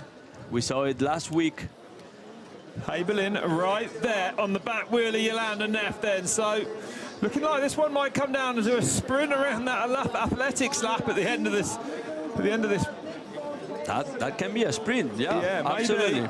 Maybe, yeah, that can be a sprint, because there is only one small section before the athletics where we saw that Steffi had some problems, or at least lose a couple of seconds when they were together with Ronya and Jolanda. Let's see if this small section can make a gap for Jolanda Neff, or they do a sprint. Whoa. Sina Fry is fast now. Absolutely flying, yeah. I don't think we can doubt her form now. Looking like she's really wanting to push herself on this last lap. Plenty left in the tank, it looks like, for Sina Fry, but it's all about this woman.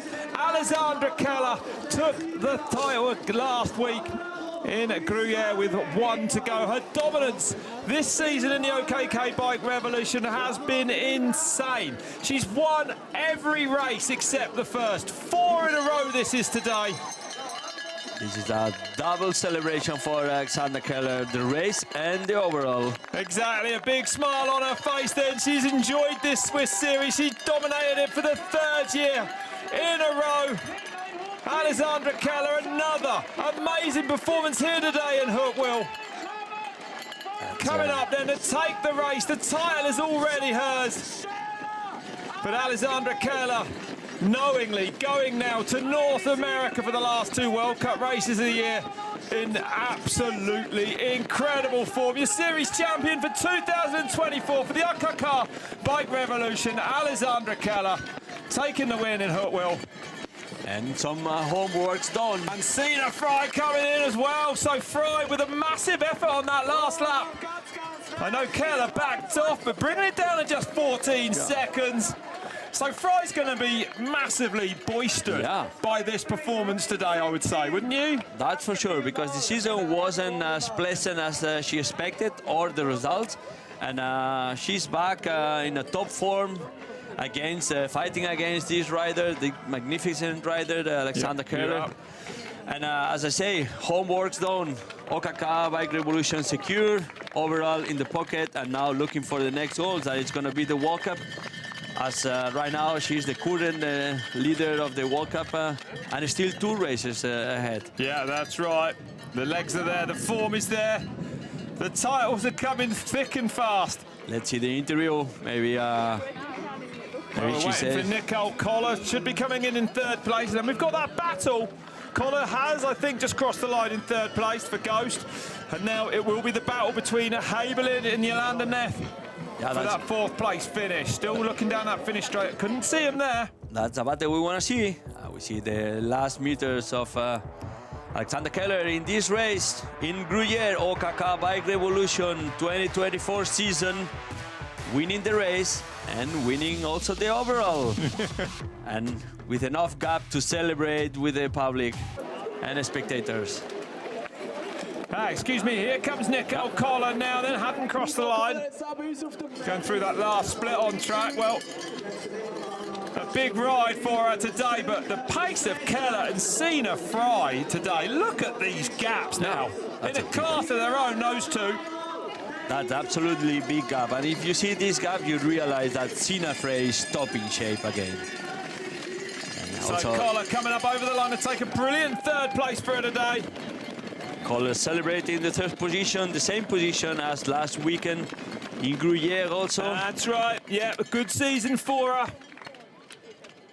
Starting things off. And Jolanda Neff. Here comes Neff then, so she got away from Steffi Haberlin on this last part of this lap. 4th in Gruyère last week for Jolanda Neff. Not a sprint, just a small gap. Going to be 4th again today. Neff returning to form, 1 step at a time. Steffi Haberlin making it a top 5 Swiss finish. Of course it is at an ÖKK. Great performance from Steffi, as she was in the first part of the race, quite back in the peloton. Also because she had a crash in the first lap. And now she's back. Like, even all the competitors, they are happy for her. This is good when you see at the end of the race that during the race they are enemies, but at the end they have a good mood, they are friends, and they are happy because plenty of camaraderie. Yeah, great to see all the Swiss so dominant. That's a good end for this ÖKK Bike Revolution in the women's category. Good results. To see Alexandra Keller win the race, absolutely dominating the race, but also seeing the new faces, Nicole Koller or Steffi Haberlin, to be also in front of the races, top 5 for them.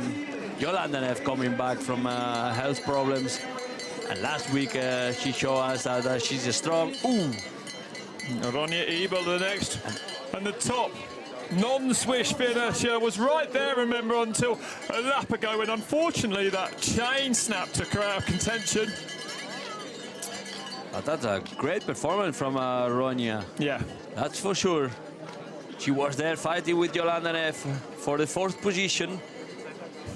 But after the chain problem and catch back, respect, big race for Ronja. also celebrating. Yeah, she was right there with Yolanda, fighting with her. Going to know the forms there, if nothing else, actually. Another strong ride, though, coming up to take 6th place today at this ÖKK. Well supported ÖKK Bike Revolution, this one.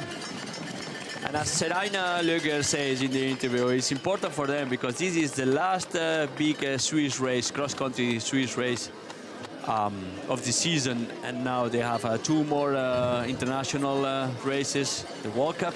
So for them, it's important for them. 4:39, separating the top 6 riders. 7th position.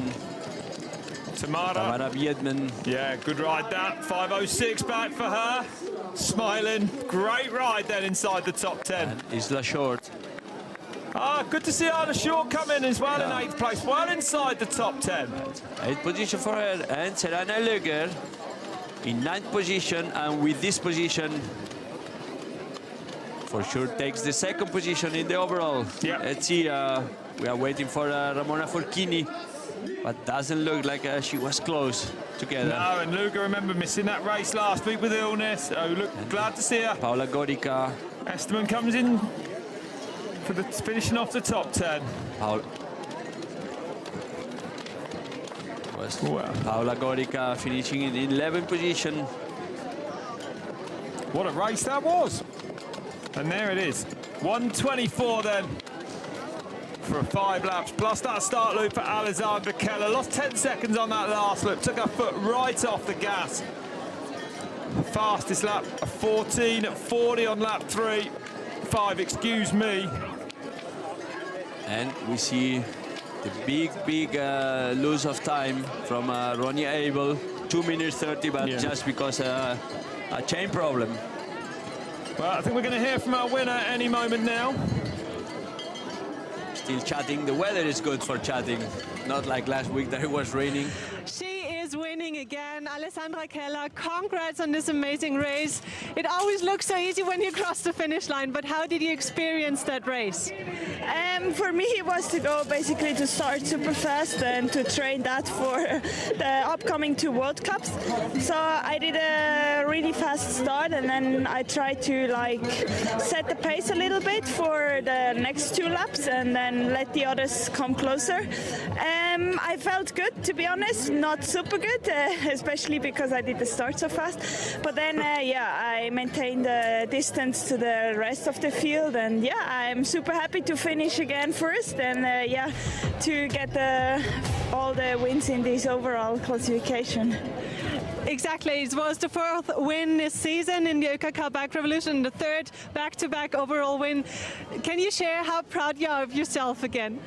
I'm very proud to basically dominate the Swiss Revolution ÖKK, and to be honest, it feels very good, especially to finish with another win towards the next 2 World Cups.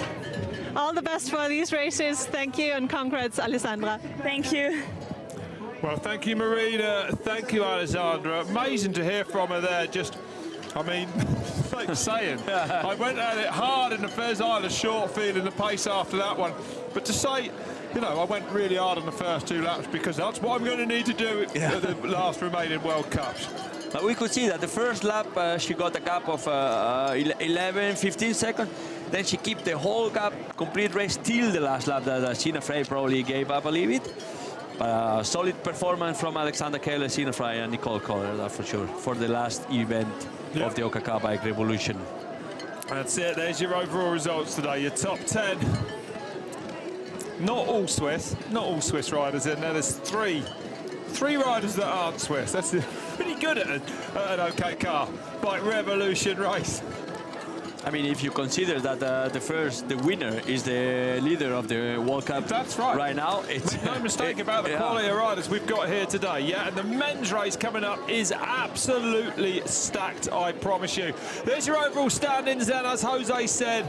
Serena Luiga getting that 2nd place over ahead of Romana Forchini. Esteban comes in 4th. Habel in there in 5th. Sina Frey, good result today, taking her up to 6th overall. And Yolanda Neff, well, missing all the season, but 2 4th places in these last rounds, showing us that she is at least getting back to where she needs to be. It's unbelievable how top-level names in this top 10 classification. Yeah. It really is. Yeah, well, stay with us for the men's race then. It comes about 2:15, so 15 minutes time only. For now though, for myself, Rob Warder and Jose Hamida, thanks for watching. We'll see you for the men in 15 minutes. See you.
Wieso ich für einen, der nicht auf dem Velosattel sitzt, sondern auf dem Balanceboard stehe, erfährst du in der Videoserie von der ÖKK. Willst auch du im Balance bleiben? Dann mach mit bei der Verlosung und gewinn mit ein bisschen Glück ein Balanceboard.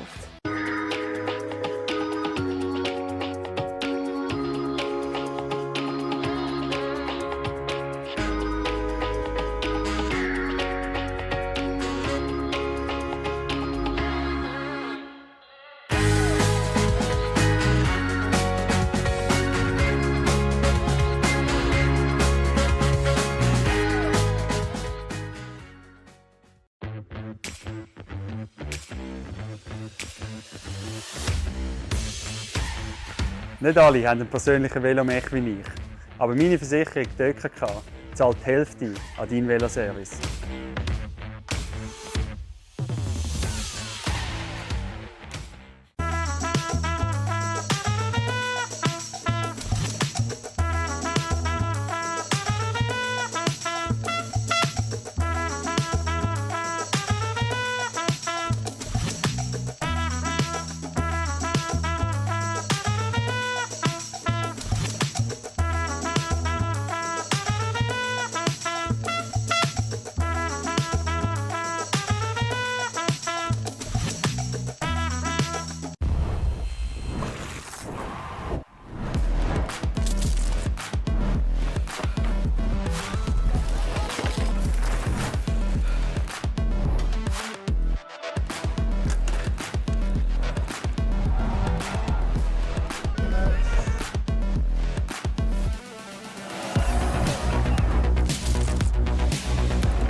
Wieso ich für einen, der nicht auf dem Velosattel sitze, sondern auf dem Balanceboard stehe, erfährst du in der Videoserie von der ÖKK.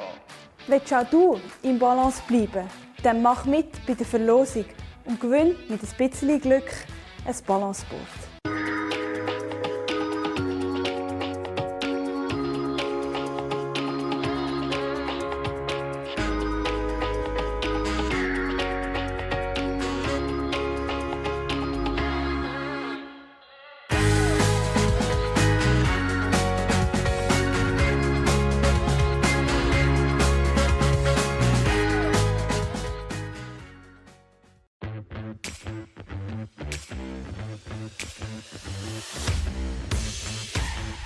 Nicht alle haben einen persönlichen Velomech wie ich, aber meine Versicherung, die ÖKK, zahlt die Hälfte an deinen Veloservice.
Hello everyone, welcome back then to Huttwil in Switzerland for the finals of the ÖKK Bike Revolution. We had the women's race just before this, and now it is time for this world-class field of men to take to the track here. I'm Rob Warner alongside the 2010 UCI cross-country Olympic world champion, one of only 4 men ever in the history of the sport to be junior, under 23 and elite world champion, Jose Hermida. Jose, we're excited to get into this one, right? Yeah, that's true. Thanks Rob for this presentation, and we are excited to follow this race in Huttwil. We remember the last race of the ÖKK Bike Revolution this season in 2024.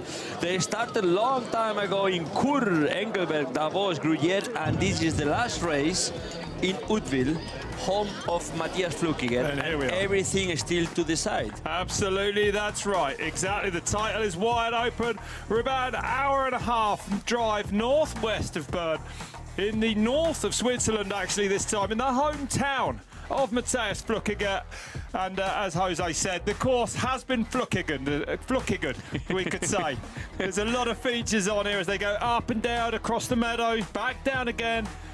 Plenty of fast descents, plenty of spectacular features, then a nasty steep climb carries it all the way on up to towards the highest point of the course before they come down through the corner card golden ride. And then it gets technical when they get into the trees, eh, Jose? Yeah, absolutely. And more technical it's getting. Previous days they had some rain, so now the course dryly with the woman race, but still some mud sections, quite slippery. But those are the sections that Matthias Flückiger really loves. Yep. Lars Forster, the current leader of the ÖKK Bike Revolution, also likes these conditions. But remember, this is a top-level competition, ÖKK Bike Revolution, and it's not only the Swiss riders that take part, it's also riders from France, from Spain, from Germany, from Italy, from Canada, from Australia. So everybody is ready to race here in this course of 4.3 kilometers length and 190 meters climbing accumulated per lap. So everybody is ready for racing here, because it's the last race in Swiss soil with a lot of points to win, and also in front of the World Cups. And now here we see the overall standings. Lars Forster commanding and leading this overall classification. But remember, from all those races, they have to remove the worst result. That's right, their worst result is dropped, and of course, that last result could be in this race today. Well, we're going to hear from Matthias Flückiger and Lars Forster, two of the big hitters, hoping to take the win today. Matthias Flückiger, this is your home race and you still have the chance to win the overall. How much does this push you for the race today? The overall is actually secondary, so for me it's just important to show here a good race and have a good performance. But anyway, it's so nice to ride here. It's you know, yeah, like you said, it's my home race and big crowd and nice weather now, nice track. It will be really fun. Enjoy it. Thank you. And sorry to interrupt you, Lars Forster, you are the current leader. What will it take to keep this win today? Yeah, hopefully a good race. Now I'm feeling good. Not too study in which places I need to end. Just doing a good race, hopefully in the front. So just to race hard, and we will see. Give it all, give your best, all the best. Thank you, thank you. Yes, but Matthias, the important thing, are you gonna jump the jump you build by yourself? This is the important thing today. So we besides will see that Forster wins the overall or not. Exactly.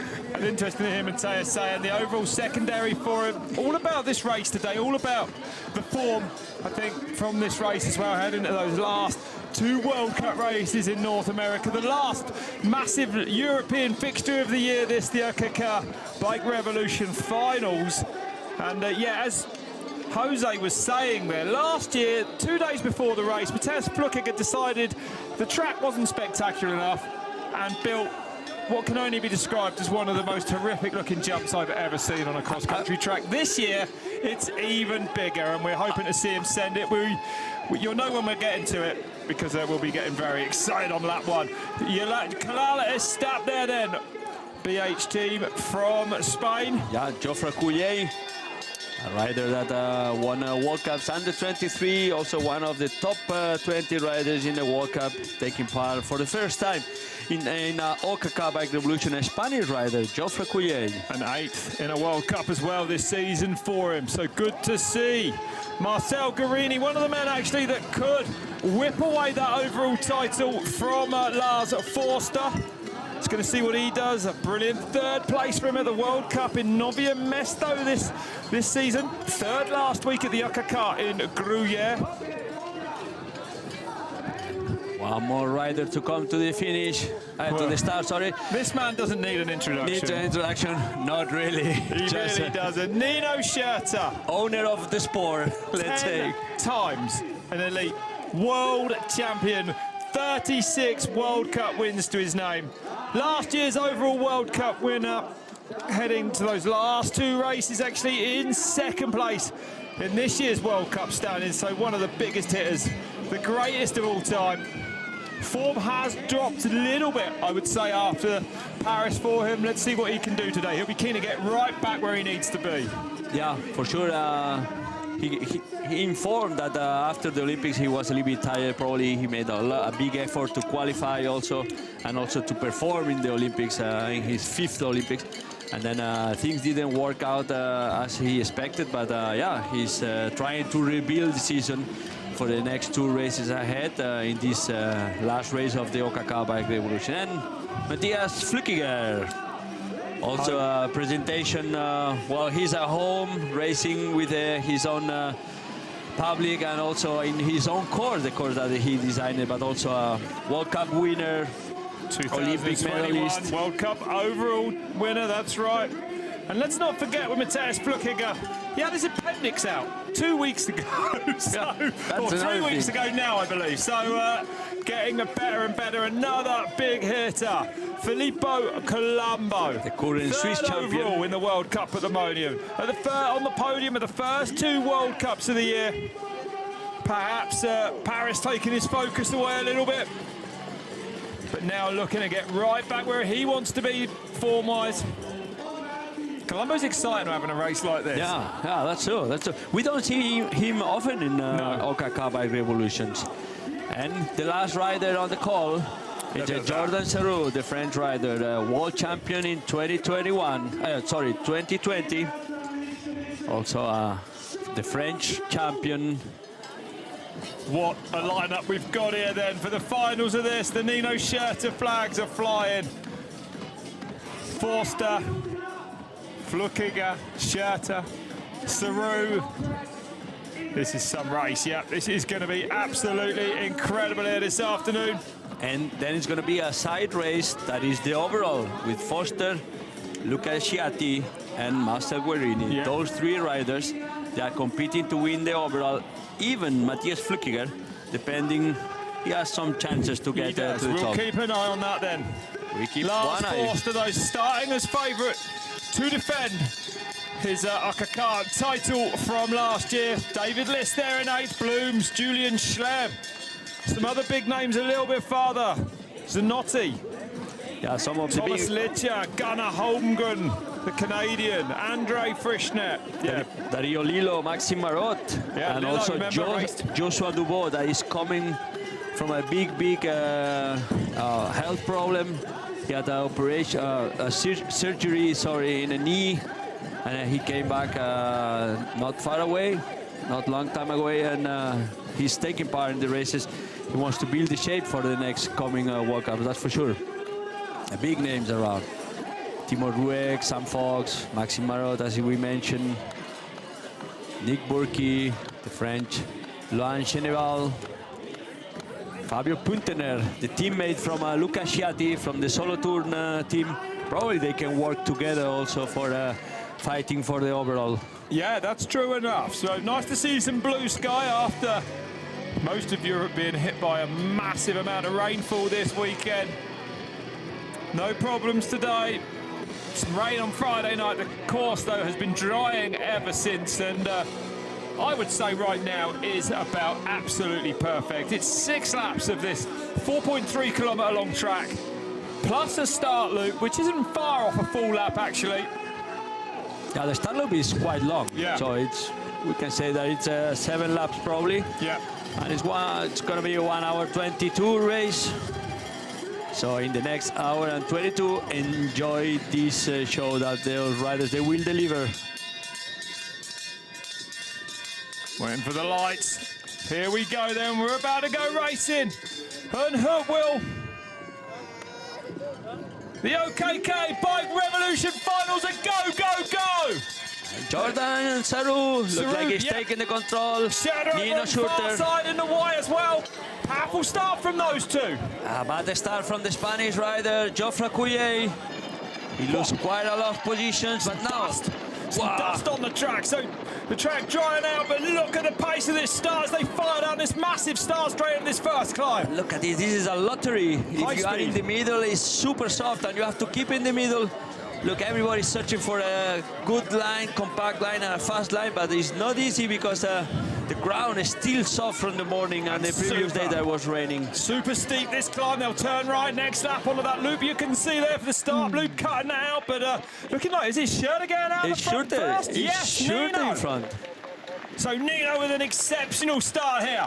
It's not common to see Nino having a start like this. Commanding Nino, his teammate Filippo Colombo. And we see Jordan Saru.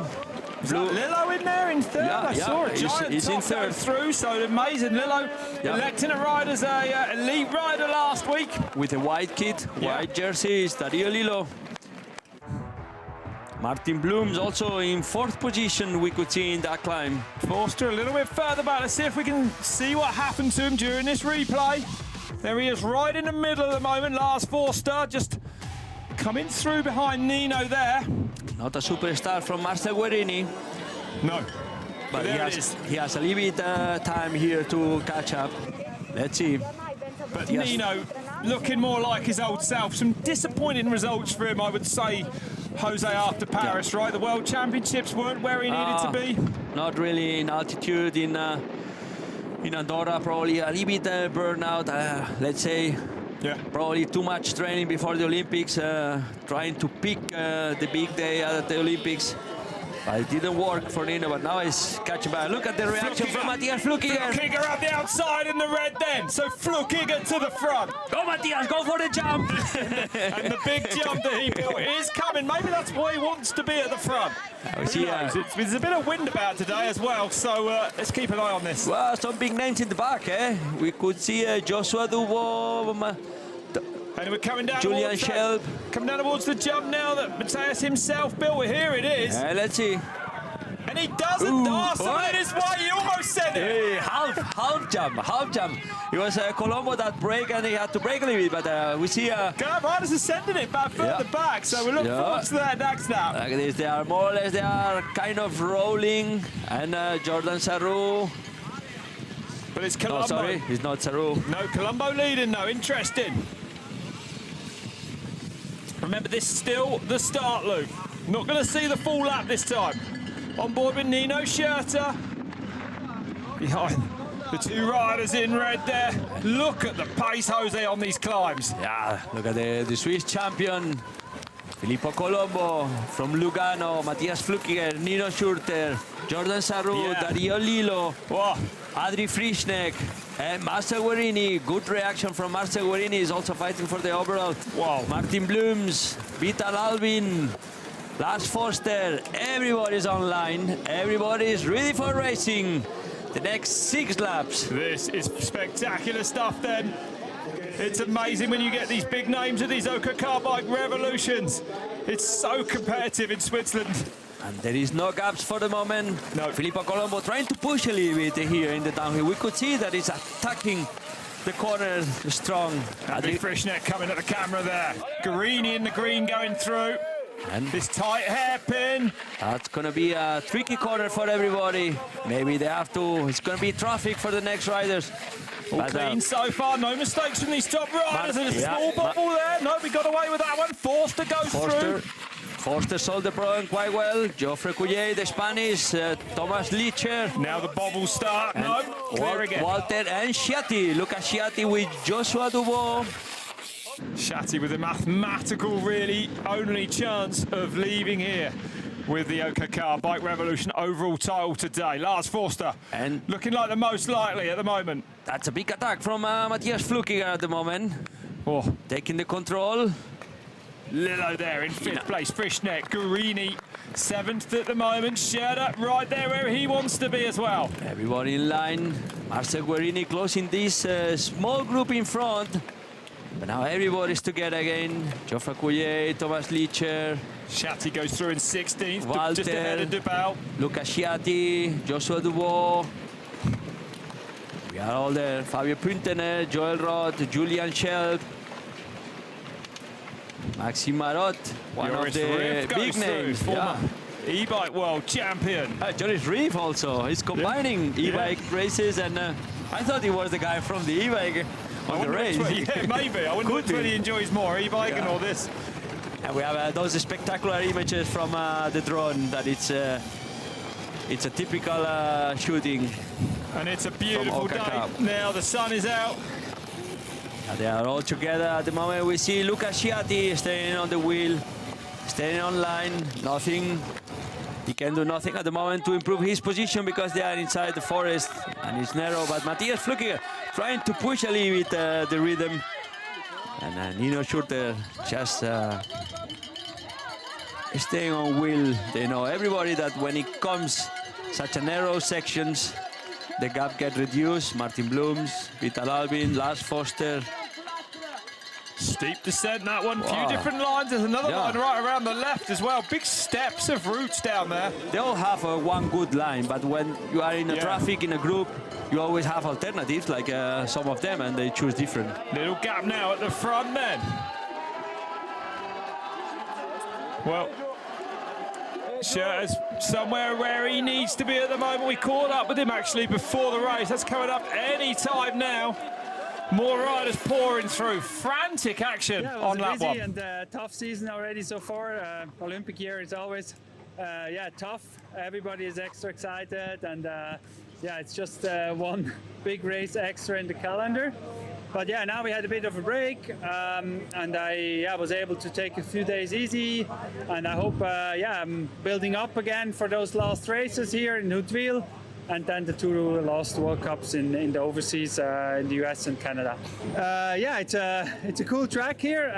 We had some rain yesterday, so it's a bit muddy. I hope will be not too bad now, the track, but I think it dried up quite a bit. And for sure, I want to do a good race. World Championships didn't went so well, so I want to get the good feeling back. Well, looking like that good feeling is coming back.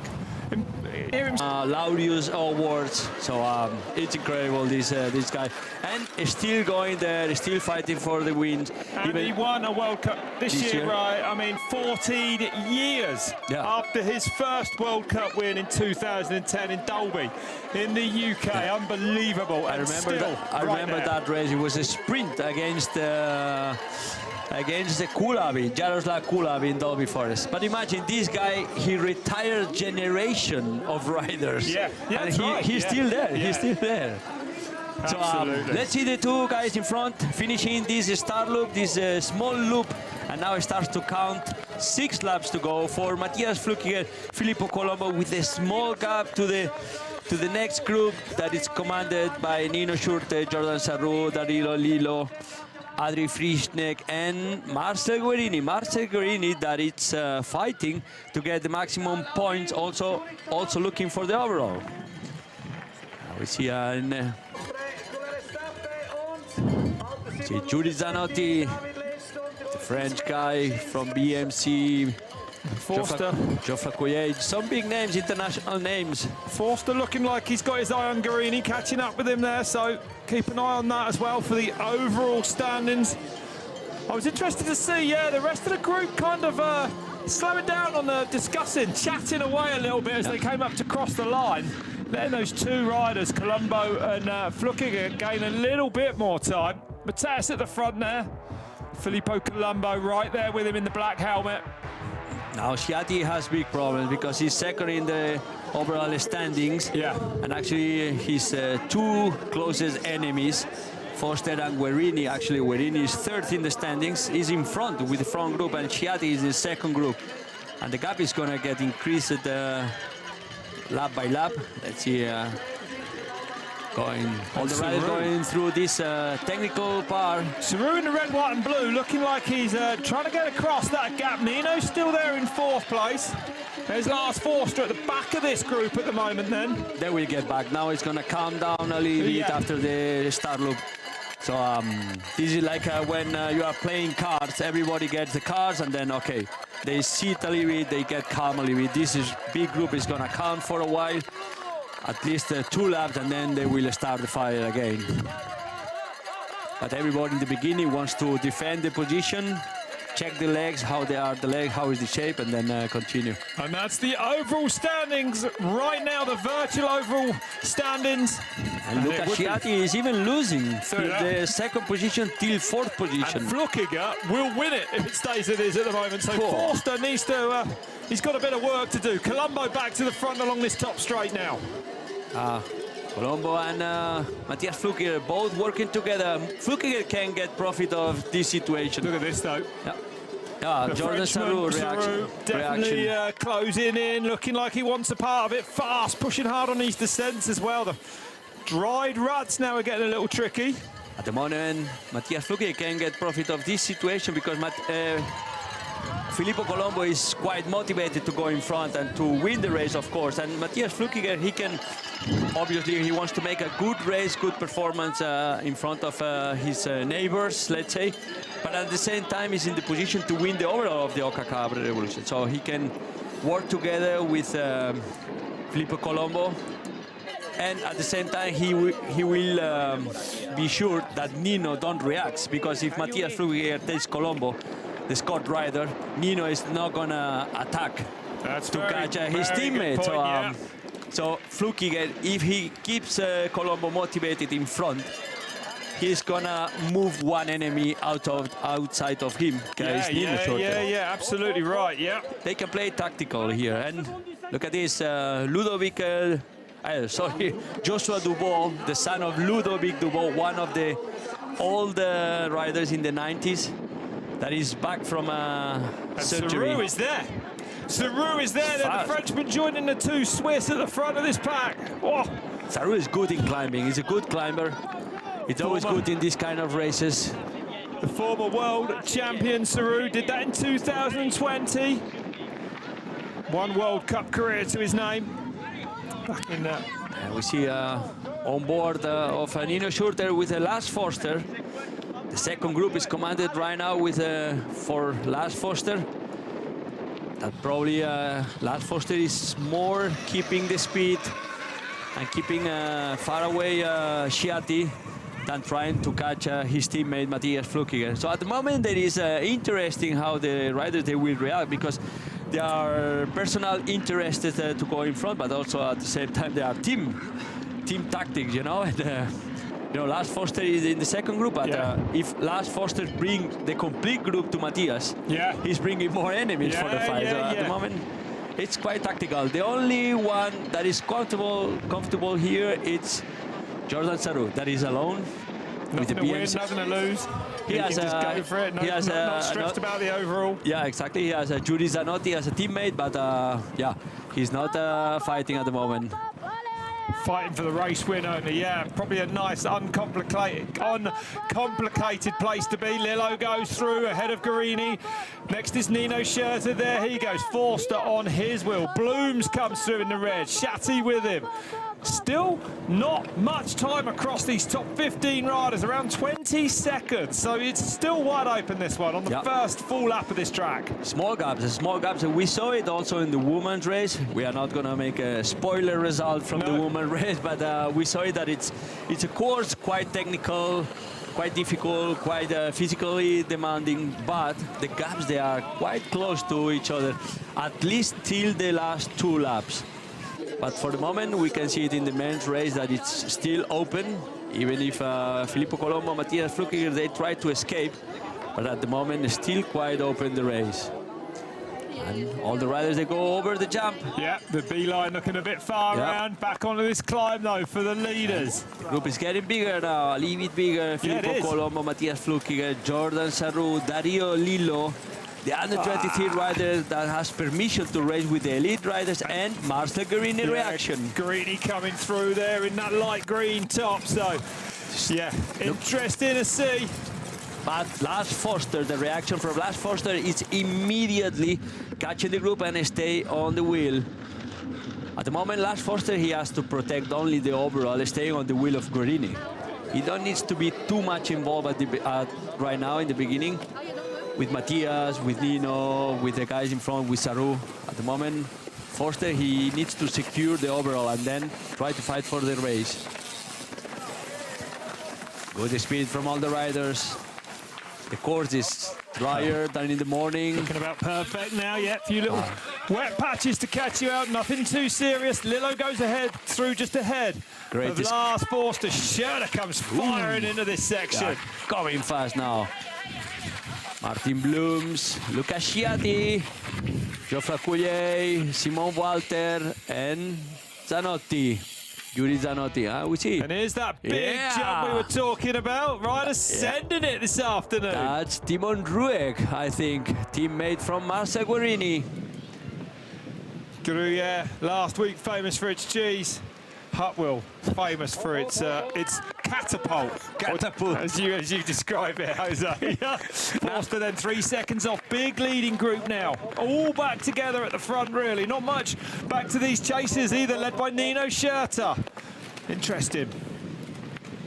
The gaps, they are not big enough at the moment. No. Everybody's pushing, everybody's defending. Right now, you are not even trying to go in front. You are just trying to defend your position, because you move, you make a small mistake, and there are 3 that coming and they pass you. So at the moment, just staying on where you stay, it's the perfect. And the race is still open. We are in lap 2 of 7. 17 minutes of racing, still a lot to go. And Lars Foster.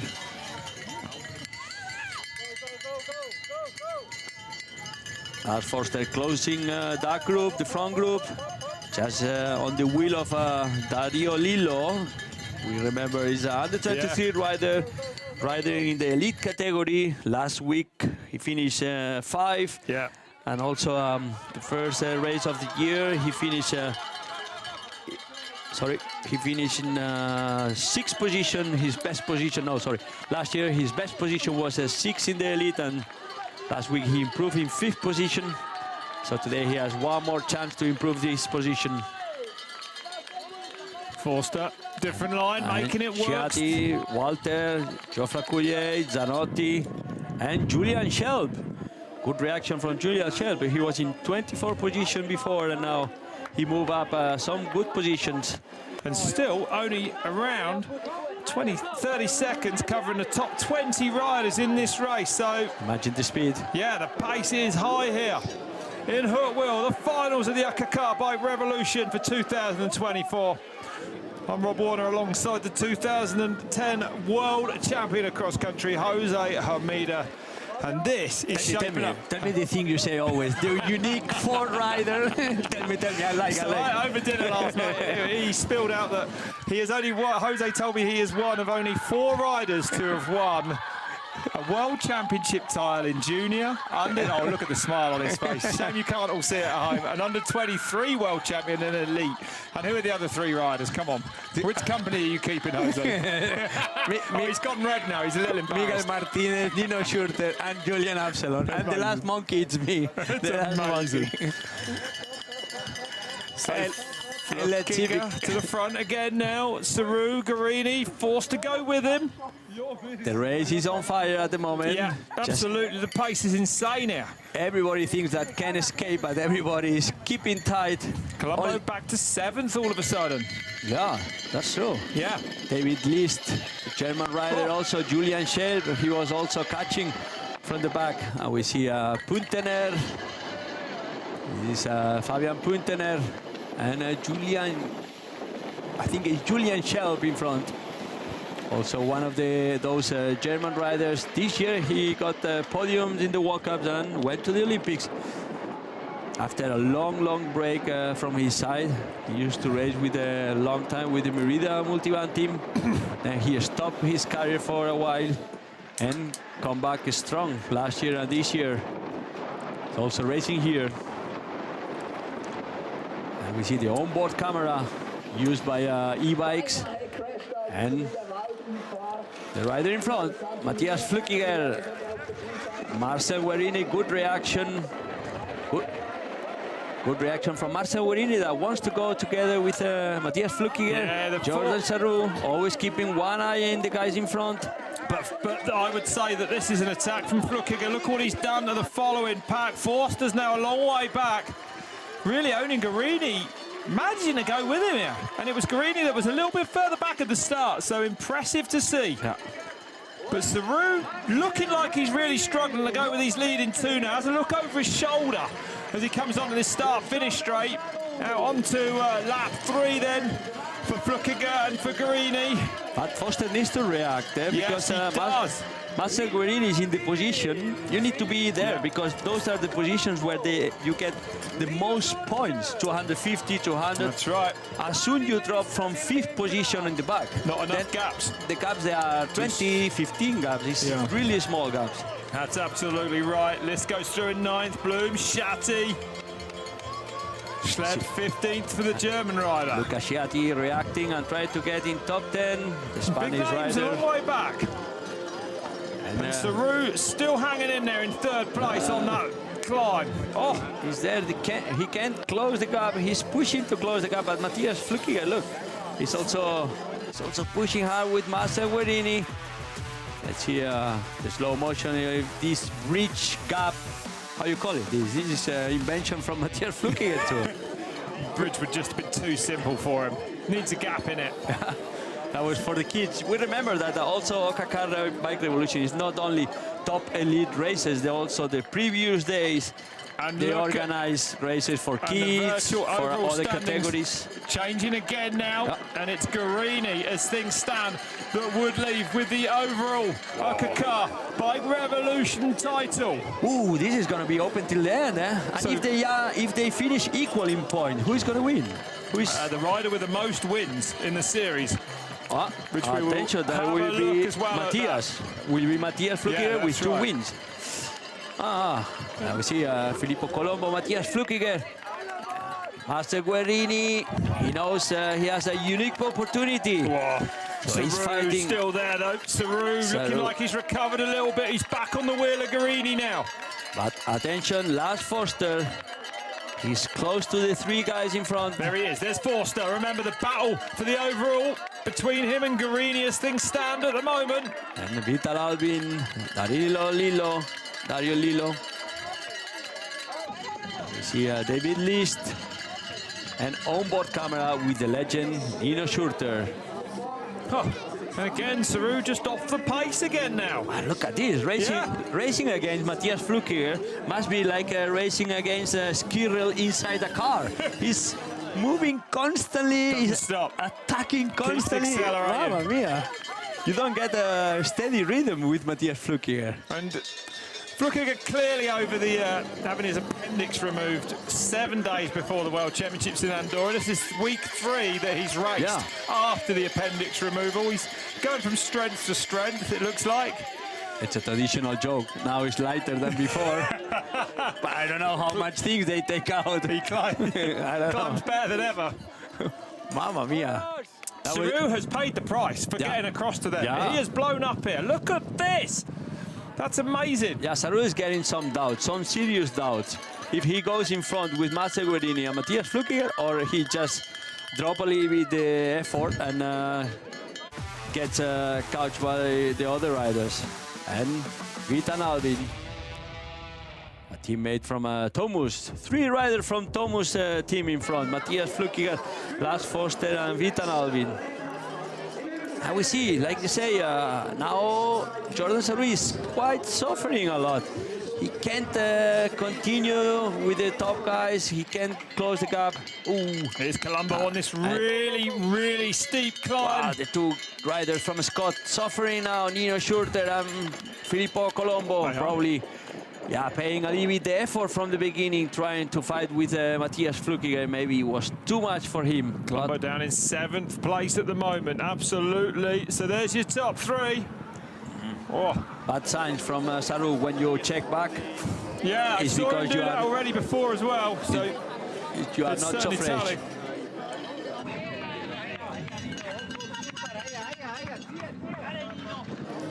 And Nino Schurter is still. Okay, well, we're going to hear from Matthias's brother Lucas now, the team manager of the Bixis team. I'm in the tech feed zone with Lucas Flückiger now, team manager of Marcel Guerini. So, Lucas, looking at him, it couldn't be any closer. How would you rate Marcel's performance at the moment in this race? Really good. I mean, he had a solid start, really controlled it, and this is his style actually. So he tried to have an overview in the first laps and then moving forward. That's exactly what he did. And now in the third lap, he have a good position to fight for the win. Mm-hmm. So generally speaking, how would you rate his whole season so far? I would say it's overall really good. I mean, he had a good start in the Euro World Cup season with top 3, and then had some issues. He gets sick, and then problems with the knee, and crashed in Gran Montana at the World Cups. And but he always is really strong end of the season. So the last block of racing is coming up with here in ÖKK and the bike village Huttwil, and then next week, just before we go to the overseas World Cups, and he gets in really good shape. So I would say it's really a good season. And the overall is a topic, of course. I'm sure you're in a little bit of discrepancy. Who are you cheering for, Matt or Marcel? Yeah, it's a special situation, but I would say both are. It's the home race here, and both are really excited to race. Ahead of all the home crowd here, but of course I'm cheering for both really. But my heart is actually for Matt, of course. But for the racing and the emotion, of course, it's Marcel, and I would love to see him take the win here. Thank you, Lucas. In the words of Natalie and Bruglia, that man is torn. He doesn't know who to support today. But what we did notice during that interview, 100%, is the fact that Flückiger is really attacking. He is turning the screw here today. Pushing hard, pushing hard. We could see that Marcel Guerini, that even in his super in shape, as Lucas Flückiger mentioned, he was losing a little bit. So Matthias Flückiger is really pushing the speed now, and you could see that the guys behind they wanted to catch him. Now the gap is big again. So Flückiger and Marcel Guerini, they are setting incredible speed at the moment. Wow, look at this, Matthias Flückiger. Super fast. Gap now. Oh, no, sorry, it was Vito Albin. No, you're right. Vito Albin with Nino Schurter, and should be Colombo. Wow, but look at this. Look at the gap. Yeah. Wow, this is a big gap, big attack from Matthias Flückiger before this climb. Oh. The reaction from Sarru. But it's not enough to close the gap. You know, Sarru had a moment that he could be with those two guys, but then he missed the opportunity, and now he's in the middle of nowhere. And now how's that to be? Is it? Now it's a problem. It's not a good place to be on your own. No, it's not a good place, because there's still a lot to go. 4 laps, and then you start to think about what I do. I continue, I spend energy, but I'm not moving to the front, so I spend energy for earn nothing, or I drop myself to the back, and then I have to fight with another ones. Well, there is Jordan Sarru, and before the race, we caught up with him. This is what he had to say.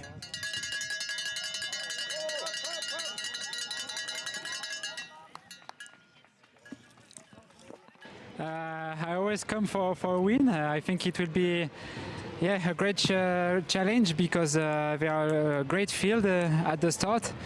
It's the Matthias Flückiger home race, so I think it will be the man to beat. But there is a lot of Swiss guys to compete also, so yeah, happy to be here at the start. It's a kicker.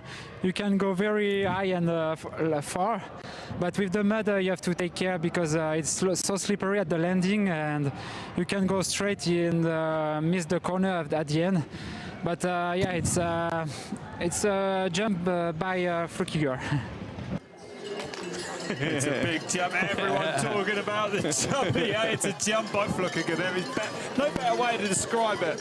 And it's Matthias Flückiger that is continuing to just really apply the pressure in this race. Lap 3, and Flückiger is attacking hard. Yeah, now he's getting a gap with Master Guerini during the interview. And Jordan Sarrou mentioned one thing. Everybody knows that is the race of Matthias Flückiger. So all the enemies of Matthias Flückiger, they are playing one card. That is the home pressure. When you race at home, you have always extra pressure. You know, it's friends and family will be there. Family. That's right. You want to make it good. You don't want to have. You want to deliver a good result or the best. Actually, you want to win. Yeah.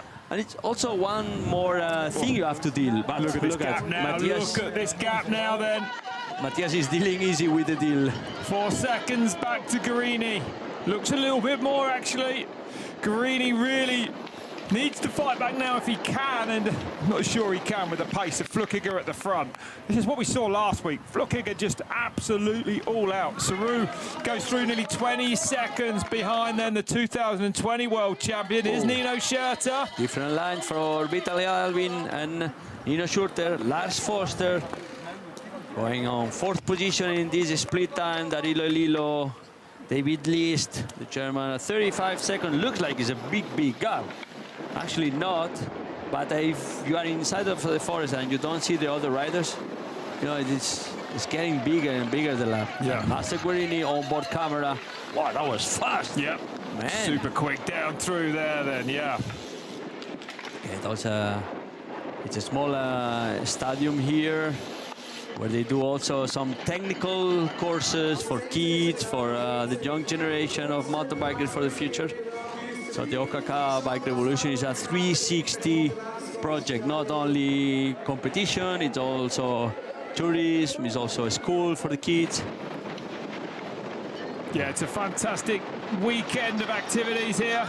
Big rides yesterday, the younger age groups all taken to the track yesterday as well. Hang around on the Sunday, watch some of the best in the world attack this place like Matthias Flückiger is now. There's the gap to 2nd place. The 3rd bike there is the camera bike, so ignore that.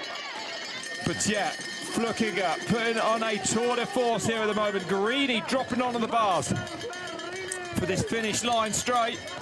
Still there and thereabouts though, just 5 seconds is it now? Yeah, 5 seconds only. So it's going to be telling this lap now what they do on these climbs, I think. Yeah, this is a key lap. In this lap, many things will be decided. If Master Guerini continues with this fighting against Flückiger, or he just drops and let catch by Sarrou. Yeah, Sarrou is definitely just dropping back at the moment, right? But he's keeping his speed, attention. He's not I think focused Forster's on going in front. Forster looking like he's maybe going to catch up with him on this lap. Keep an eye on that as well. Remember the overall, every position absolutely critical for Lars Forster if he is to retain that ÖKK Bike Revolution overall title he took last year. Vital Albin, Nino Schurter. We have Luca Sciatti. Good reaction from Luca Sciatti. Julian Schelb. Luca Sciatti in 9th position. Simon Walter, Martin Blooms, the big names. Fabio Puntener, Zanotti, the Giulio Zanotti, the Italian rider from BMC. We see the Spanish Geoffrey Coulier crossing also, and Filippo Colombo. He dropped quite a lot. He's been in front the first lap and a half, but then now he's paying a little bit effort to be with Matthias Flückiger in the first laps. And Matthias Flückiger continue. He's pushing and pushing. He knows. Well, this is the style of Matthias Flückiger. Oh yeah, when he's on form. When he's on form, he don't care about the other. He goes in front, that's exactly he pushes. Right. His tactic is just to go as hard as he can. Start to finish. There's your virtual overall standings at the moment. So Guarini there in the turquoise top. The man coming through shot now is going to be the ÖKK Bike Revolution champion if he stays there. Yeah. And the man behind him in that virtual overall point standing, the man in front of him in the race, there's very little he can do about this now, right? He needs someone to get in between him and Marcel Guarini. So Flückiger might as well go all out and try and win this race, really. That's about his best tactic for this overall today. At the moment, both they need to go to the front. Obviously, there is one race to win. There is Huttwil, and then they have to think in the overall. In my opinion, Matthias is not looking too much in the overall, as he missed some of the races this season. No, he said that, didn't he, in the pre-race interview as well? Marcel Guarini, yes. Marcel Guarini, it's a great opportunity to win the ÖKK Bike Revolution. Last year was won by Foster's. Lars Foster, so this year is a great opportunity also for this small team and new team that is a big, managed by Lukas Flückiger, the brother of Matthias. It's funny that Lukas has the enemy of Matthias, but they are all good friends. And also Lukas Flückiger, former top cross-country rider. He was, that's right. Really top 5.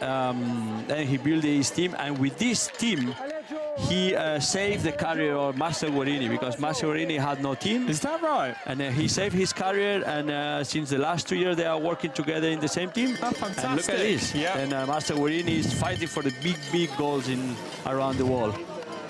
And that gap, counting the time gap myself, I would say has gone up another couple of seconds there. I might be wrong, but looking at me like Flückiger still creeping now away from Guarini. Forster at the bottom of this very steep kind of ramp up onto that fire road there, this short, steep climb. Forster will deliver a good race, you will see. The one thing we know about Forster is that he will come to life in the last couple of laps, right? He nearly always does. Always. So let's see what he can do today. He's riding himself there. He's still pretty close to where he wants to be at the moment. We remember when he won Leogan, the World Cup, he was always there with the group, and then in the end, bam, he got 2 best laps in the end and won the World Cup. And he's a rider that always has a great finish of the race. So for sure, Lars Foster, the point is, if Lars Foster passes Jordan Sarrou, then Guarini is in trouble, really in trouble. And Matthias Flückiger pushing hard, Marcel Guarini is closing the gap again, Lars Foster. Well, Flückiger leading it, and something maybe to do with that will be his physio, Tamara. Here she is. Next to me is now Tamara, physiotherapist of Thomas Maxson, exactly from Matthias Flückiger, Lars Forster. Tell us, Tamara, you know him pretty well. He is pushing so hard, Matthias, at the moment. Can he do this till the end? Well, I think he has a mission today. It is his home race today, and yeah, I think he's able to fight until the end, and he's in a good shape, and well, we will see at the end. So you said it already, it's his home race. Is this pressure or just pushing forward? I think it's more pushing forward. He has a lot of fun, especially he built up the track by himself, and yeah, I think it's fun for him. Has the overall been a topic between these two the last few days? Honestly, I don't know the exactly ranking of him, and I think it's just go for the win today, so I don't know if he's thinking about the overall. So how did he prepare for this race today, Matthias Flückiger? What did he do the last week? Do you know it? I don't know exactly. He was riding in Gruyère last week, and I think the goal is the North America trip the week after the next week, and well, he built up the track, and yeah, I think, no, honestly I don't know the exactly preparation for today. It works as well. Anyway, thank you, Tamara. Thank you. Well, the preparation from Matthias Flückiger, I can tell you, it's full gas all the time. Yeah, that's absolutely right. And if he has the condition, he never keeps the energy in the pocket. He's always. That's right. It's like a skiller. It's like a skiller inside the car. Yeah, exactly that. And he has ridden away with this one. On lap 4 of 7 now, Mateus, though. And look how fast he's riding these technical sections as well. On rails. Guarini, though, still there, Jose. You've got to say, a valiant performance. He hasn't let go of Mateus Flukiger just yet, has he? Obviously, both they know the course, that's for sure. But then, you know, Mateus Flukiger has a little bit more extra in this kind of course, because he designed the course, he knows the course, he trains, probably he makes intervals in this course. Yeah. So he knows more the tempos than Marcel Guarini. Yeah. But impressive performance from Marcel Guarini. But look at this, Mateus Flukiger, full sprinting. Absolutely, all out there. Ooh, but Marcel Guarini don't want to be less, eh? He goes there also, look at it. Still 7 seconds only. Flukiger is throwing everything. Incredible to see him sprinting out of the trees like that. Yeah, he's keeping the gap, Marcel Guarini is delivering a great performance from his side. And let's see if Jordan Sarrou is still in third position. Yes, Jordan Sarrou is still in third position. The former world champion from 2020, the French rider, national champion. Here comes Forster as well with good pace, but he's under pressure now from Lillo and from David List a little bit, those two riders there. If they catch him, maybe they can work together. 44 seconds back to Dario Lillo there in the white. Dario Lillo also, great performance from him. And we have an onboard camera from Marcel Guarini. Small mistake. Probably when you are a little bit on the limit, you know, in the red zone, these small mistakes, they are always from this situation. It's not like it's too fast. Ooh. Oh, yeah. There you go. And there you go, Mateus Flukiger, confirmed. The jump is small. Next year, bigger. Bigger than this year. And Jordan Sarrou, we have this beautiful image from the drone. Yeah. And still fighting in third position, the French rider. But Sarrou unable to match Flukiger today. Did get back on level terms actually on lap 2 or 3, but still pushing hard on these descents, but unable. The effort it took him to catch them kind of caught him out, and he dropped back almost immediately. Yeah. Now see Mateus Flukiger. Guarini looks really fresh, Mateus Flukiger, and Guarini, you know, the way you drink sometimes, it shows a little bit how tired you are, you know, because you squeeze the bottle and you are not even able to absorb or to drink everything. So exhausted, Yeah. We could see that Marcel Guarini probably is on the red zone for a moment, but he needs to be on the red zone, because if he keeps this position the whole race, he's going to be in the overall of ÖKK. And Lars Forster, needs to be in front of Sarrou to save the ÖKK leader jersey. So let's see, they have internal fights here. Besides that, it's the ÖKK last race of the season to win. Nino Schurter, Julian Schelp, Simon Walter, Luca Sciatti. And we have a minute back to Nino. Wow. Nino is fighting with Julian Schelp, the young rider from Germany. I think that was Nino's daughter giving him the bottle there, shaking her hand afterwards. Nearly took her arm off. Martin Blooms. So Bloom's still in there as well, Martin Bloom, that last week in Gruyere finished in 6th position. He's one of those regular riders that we see in those national races. Still the tree roots, pretty slippery in the trees, got to be careful. 29 seconds back to Jordan Sarrou, 40 back now to Lars Forster. And remember, Forster looking to defend that overall title. As things stand at the moment, it would go to Guarini, the man in 2nd place behind Mateus Flukiger. And David List and Dario Lillo. They are in position 5 and 6, if I'm not wrong. And we can see the graphics from Dario Lillo, the young rider. Best times in the climb, now in middle section or in the second part of the course, a little bit in red, probably a small mistake, 2 seconds. This is a small mistake in a corner, maybe. Could have been. I'd be surprised if he lost 2 minutes 45, to be honest. But but good intermediate times for the young rider Dario Lillo. So Flückiger coming round to finish lap 4 to go out onto lap 5. 3 to go now. And Guarini's still tenaciously hanging in there. Man, he's still He will there. not give up. Yeah, Flückiger. I hope he doesn't pay the price for his effort, because if he does, Guarini is going to be on him like a dog on a piece of meat. We can say that probably he's making more or less a copy race from Alexander Keller. Probably he got some tips from Alexander. But at the moment, the gaps, they are not big, 9 seconds. Obviously, in this course, 9 seconds is quite a lot. You see the rider close to you, but you never catch him. At the moment, we can see. Imagine 3 riders in 28 seconds after the conditions, those conditions on the track. The soft, the technical, some slippery routes, the jump from Matthias. So everything makes difficult, and it's only 20 seconds to the 3rd position. The race is still open, and there's still 2 more laps to go.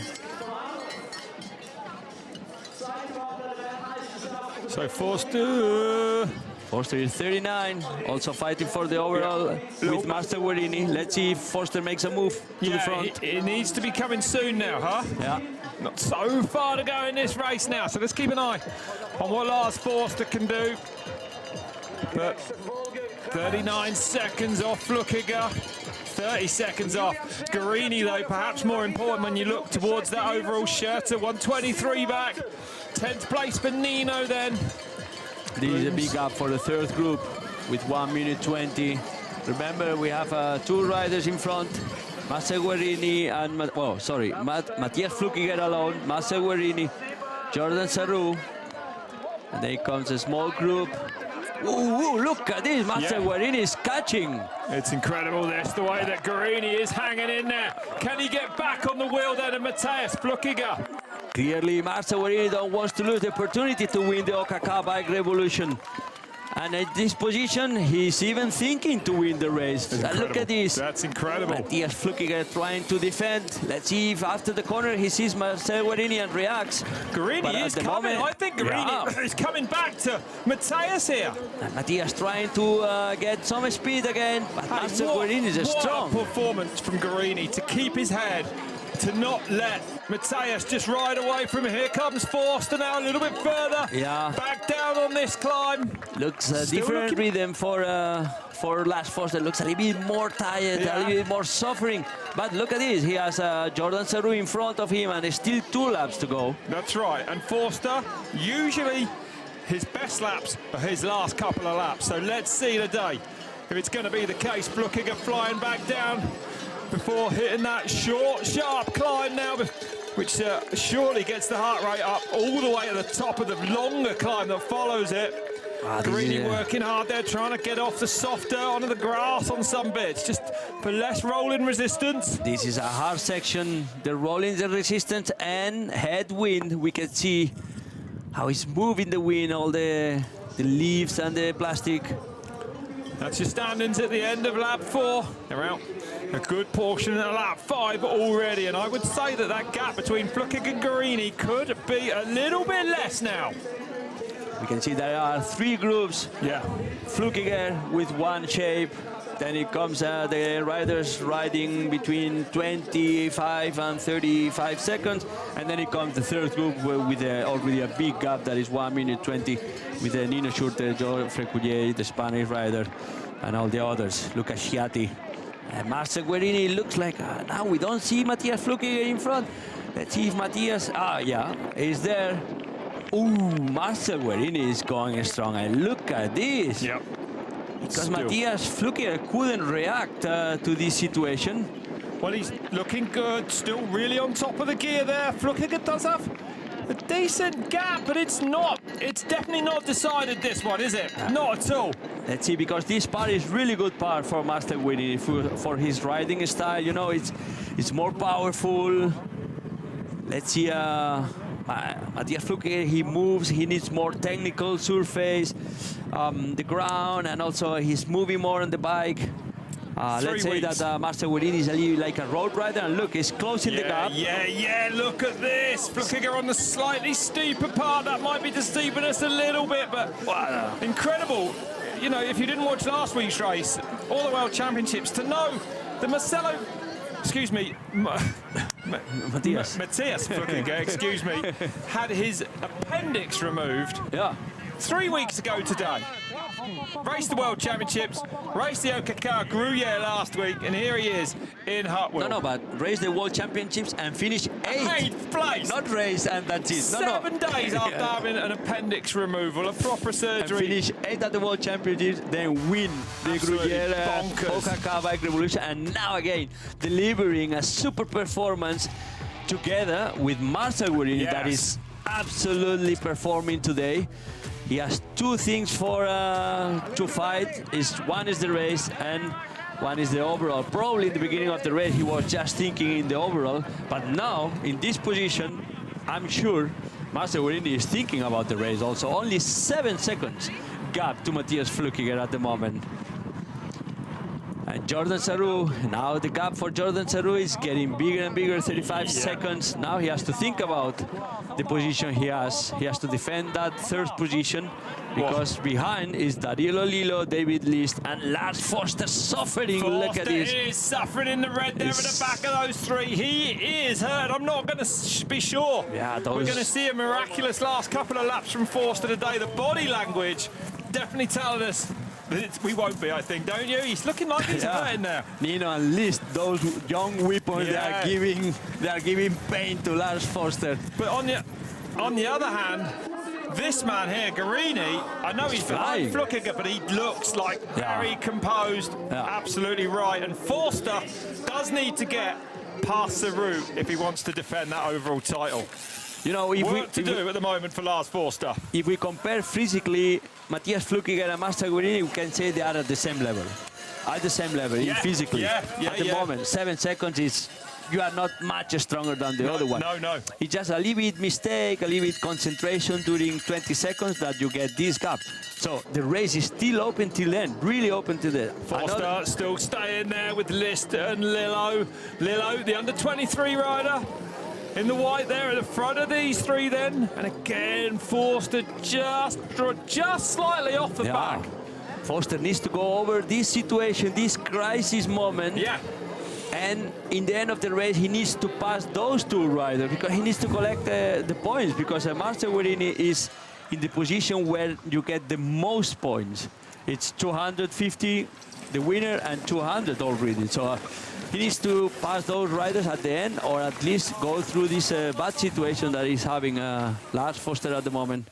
Because those young riders, we remember that Lillo, under 23 category, is still, and David List, also a young rider, they are also performing quite well today.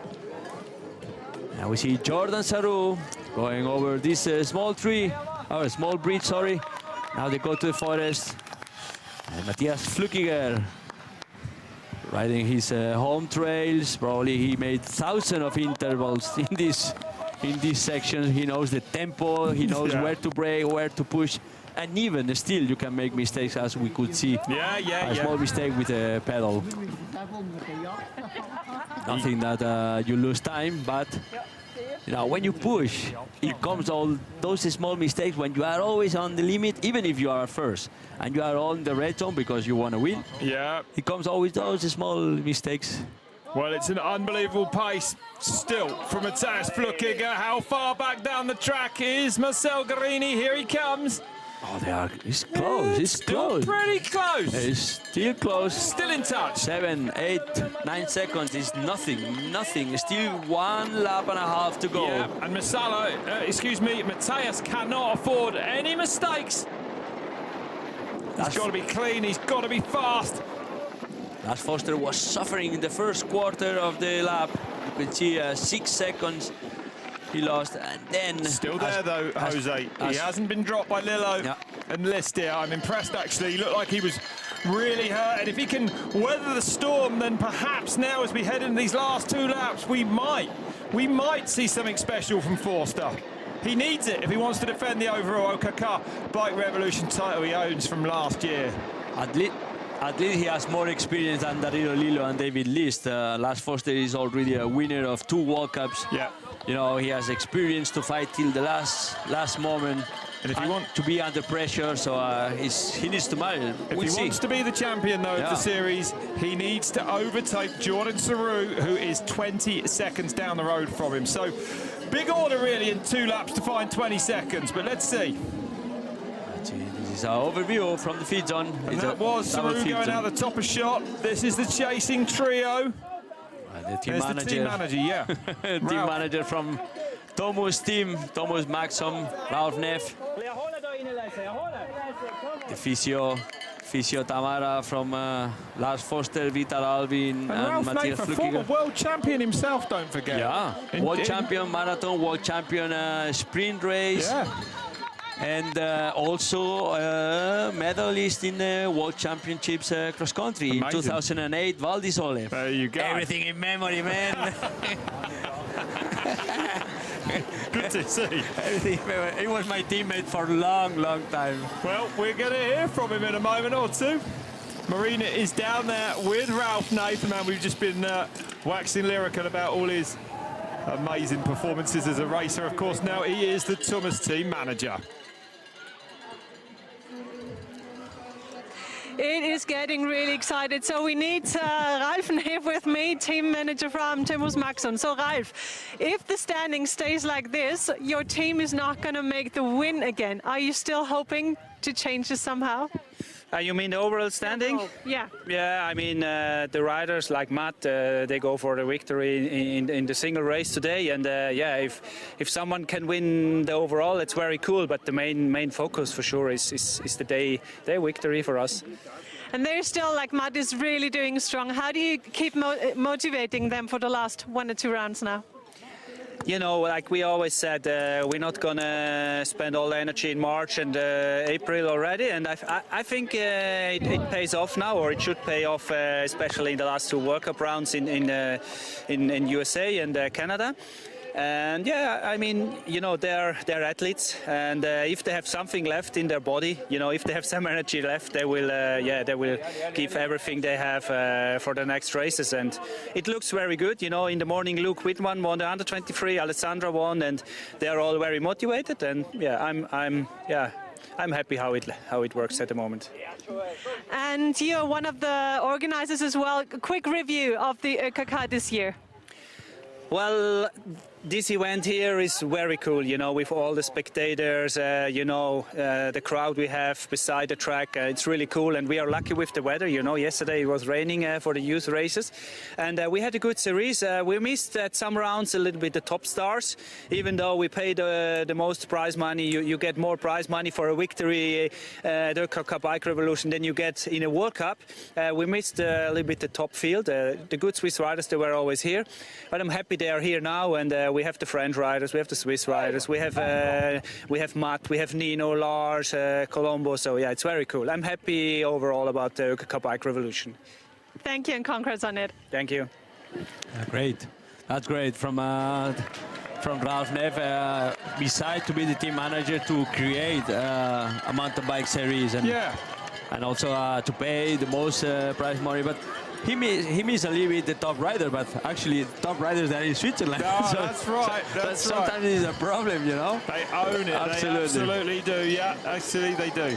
And look at this, Vital Albin with a Nina Schurter, different generation, fighting for the position. Coming up now to finish their lap number 5. 2 to go for these two then. To go. This is going to be 1 hour 20. Still 2 more laps to go. Well, a super fast pace here. Of course, we knew it would be in Huttwil, but the track drying out. Perfect conditions now. And Flückiger, Matthias Flückiger, the race leader, there he is. Absolutely, I would say almost. It appears like he's been sprinting from the start of lap 1. And Guarini there, the man in a turquoise top, has somehow managed to go with him and has the fastest lap time on that last lap, a 12-minute lap. Wow, that was fast. The slow motion from Matthias Flückiger always. Beside to give us victories, he also delivers this kind of shows in the downhills or in the technical parts. He's a wild man on the downhills. Absolutely, always like this. Do you remember the crash he had in Albstadt a few years ago? Yeah, that was a crazy one. That was worse than most downhill crashes I've ever seen. And he was more or less fighting for the victory with Julian Absalon, but he didn't care. Well, there's the virtual standings at the moment. Puntner there, 5th, Roth in 7th. Schurter would come in 8th overall. And Master Guarini is still fighting there, still there. He knows he can win the overall ÖKK Bike Revolution. It's a great opportunity, and it's funny that Ralf Neff with Thomas Maxum, an incredible team based in Switzerland with a Swiss brand, with probably the 3 strongest riders at the moment, Matthias Flukiger, Lars Foster, and Vital Albin, 3 riders in front, and probably the ÖKK Bike Revolution is going to be won by Marcel Guarini, that is the concurrent and the brother of Matthias Flukiger. It's so complicated. The funny thing is that they are all friends, they grow all together, and it's funny how they are fighting for the victory. And Lars Foster keeping the wheel from Darío Lilo. And David List. And we saw Jordan Zarou there on this part of the track just a few seconds ago in 3rd place, the Frenchman. Different lines. And there he is. There is Zarou just disappearing out the left-hand side of the screen. Now, to reverse it for Forster to take the overall championship, the ÖKK Bike Revolution, to defend his title, he needs to get ahead of Jordan Zarou. So he has got a bit of work to do now, and he isn't going forward, is he, as fast as he needs to? Look at this, it's a terrible and stressful situation for Lars Foster, because he can see Jordan Zarou, but at the same time he sees the back of Darío Lilo and David List, and after 3 laps he can lose them. So Lars Foster, he knows he needs to pass 3 riders that they are he can just touch them, but he cannot pass them. So at the moment it's really stressful situation for Lars Foster and his overall result. And Geoffrey Correa, the Spanish rider, leading Vital Albin and Nino Schurter. The legend Nino Schurter is building the shape again, as he mentioned, for the last 2 World Cups of this season, 2024. A long season for everybody, that's for sure. And some of them, they are rebuilding the season after August, after the Olympics. Yeah, well, that's how it felt. I mean, it's always when you look actually at the results these riders have had, there's the gap from 1st to 2nd. Flukiger again, perhaps. And look at how dry is the course now. Has Flukiger extended a little bit? It looks like it to me. 15 seconds now, but still tantalizingly close. Guarini can still see Matthias Flukiger ahead of him, and he is not giving up. Look at this phenomenal pace here for the 30-year-old now. At the moment, Guarini there. Can be that Marcel Guarini is having 1-2 minutes of crisis, a little bit. You need to rebuild a little bit your breathing, and still time to finish the race and even to fight for the victory. With Matthias Flukiger. But attention, he's already 2nd. Matthias is in front. 50 seconds back now. So that gap getting a little bit bigger as well. Is Zarou going backwards, or the front 2 going ahead? But this is the group containing Lars Forster. If he can get ahead of Zarou, he will take the overall title. Those splits, they show that it's not Marcel Guarini or Jordan Zarou they have a bad moment. It's that Matthias Flukiger is pushing in front. Yeah, I agree with you. Forster's lost a bit more time there now. Look, 1:13 back. Because if everybody is losing time against Matthias, that means that Matthias just squeeze a little bit more the speed. Guarini still up out of the saddle. Look Lost 8 seconds. We thought that gap had opened up, and it was on the first part of this lap. Then we were right about that. Yeah. It was funny to see the suspension. It was working, the suspension, even if it's a climb. Normal customers, they have always the idea that when it's a climb, you need to lock out the suspension. And they can do that usually with a push of a button nowadays. And now you realize that also suspensions, when they are open, even in climb, they get better traction, better rolling, less vibration from the ground to the bike. Less vibration's nicer, that's right. And then you go better. Look at that, Marcel Guarini, good in technical. Wow, that's a good corner. It's a tricky corner there, super tricky. We saw it in the morning with the girls, a little bit more wet in the morning. But now with the men, we saw some in the beginning having some small problems. But now it's getting super dry, the course. Look at this. Yeah. The wind and even some of the sections inside the forest, it's a little bit dust and when they break. It's a stunning day in Switzerland, yeah? Yeah. And Jordan Sarrou, the French national champion, keeping in 3rd position. The ÖKK Bike Revolution, the last race of this season 2024, with many riders from different countries that they come here to collect points, to collect money, because as Ralph Neff mentioned, they pay more than a World Cup, and this is also a motivation to come here. Top Spanish rider there, Geoffrey Callalistap in 7th. Happy with that, Jose? I'm happy. He's making history, Geoffrey Couillet, because it's the first time a Spanish rider takes part at the ÖKK Bike Revolution. Right? He's making history, Geoffrey Couillet. Becoming more international every year this series. Back on board with Nino Schurter. Struggling a little bit for form now after Paris, I would say, Jose. Correct? Yeah, you know, new generations. The new generations, they are young. They don't need long periods for recovery after big efforts. When you get a little bit older, okay, you need more time to recover from big efforts. 38 years old. I mean, chasing Calava, it's insane. But they're still there. Nino still competes and wins World Cups this year. You know, at this age, it shouldn't happen, really. Even Absalon, Julian Absalon, the 2-time Olympic champion, he didn't go this long. He probably stopped being really quick at 36 or so. Absalon was completely different. Absalon, the first day he started to feel the pain, he quit. You're right. I remember this because he quit in May. Before the after the first World Cup that he finished 4th position. At the time, I remember. Do you remember? Exactly. It was in May after Alpstad. But Nino Schurter is is finishing the career and not maybe like me that I was finishing in 20-21 position. He's winning a World Cup in Val di Sole some months ago, and also top 10 in the World Cup, top 10 in the World Championships, top 10 in the Olympics. I mean, he's finishing.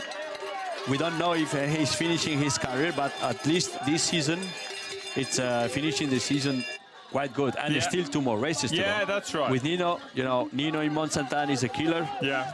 The new course in America, we don't know, but in Mont Saint-Anne can be. He can be absolutely unbelievable there, Nino, as he can on any track. But also Matthias Flukiger loves Mont Saint-Anne. His first victory in a World Cup was in Mont Saint-Anne in 2019. And he was he when you won 2019, when 2018, sorry. And when you were elite world champion in 2010, who was junior world champion or under 20? He was under 23 world champion. Matthias was. Matthias Flukiger. Right, I thought he was. Yeah. Matthias Flukiger. He loves Mont Saint-Anne, loves Canada. He's a kind of course like this. Well, he's a technical rider. He's a technical rider, and it's pure mountain bike. A little bit like here. There are some artificial sections, but it's pure mountain bike with rocks, and the course changes during the race. Yeah. And if you are a rider that likes to improvise, to change lines and to have fun, then you love it. You love it. And if you haven't got amazing technical skills, I'd imagine that Mont Saint-Anne is probably the last place that you'd ever want to ride a bicycle. Exactly. There you go. Sarrou goes through, the French national champion, the 2020 world champion, asking for some fluids here. Looking for the drink. BMC team there in the pits. They mix some drink inside with some gels. Yeah. Everything all together, mix it, and then you just get a sip.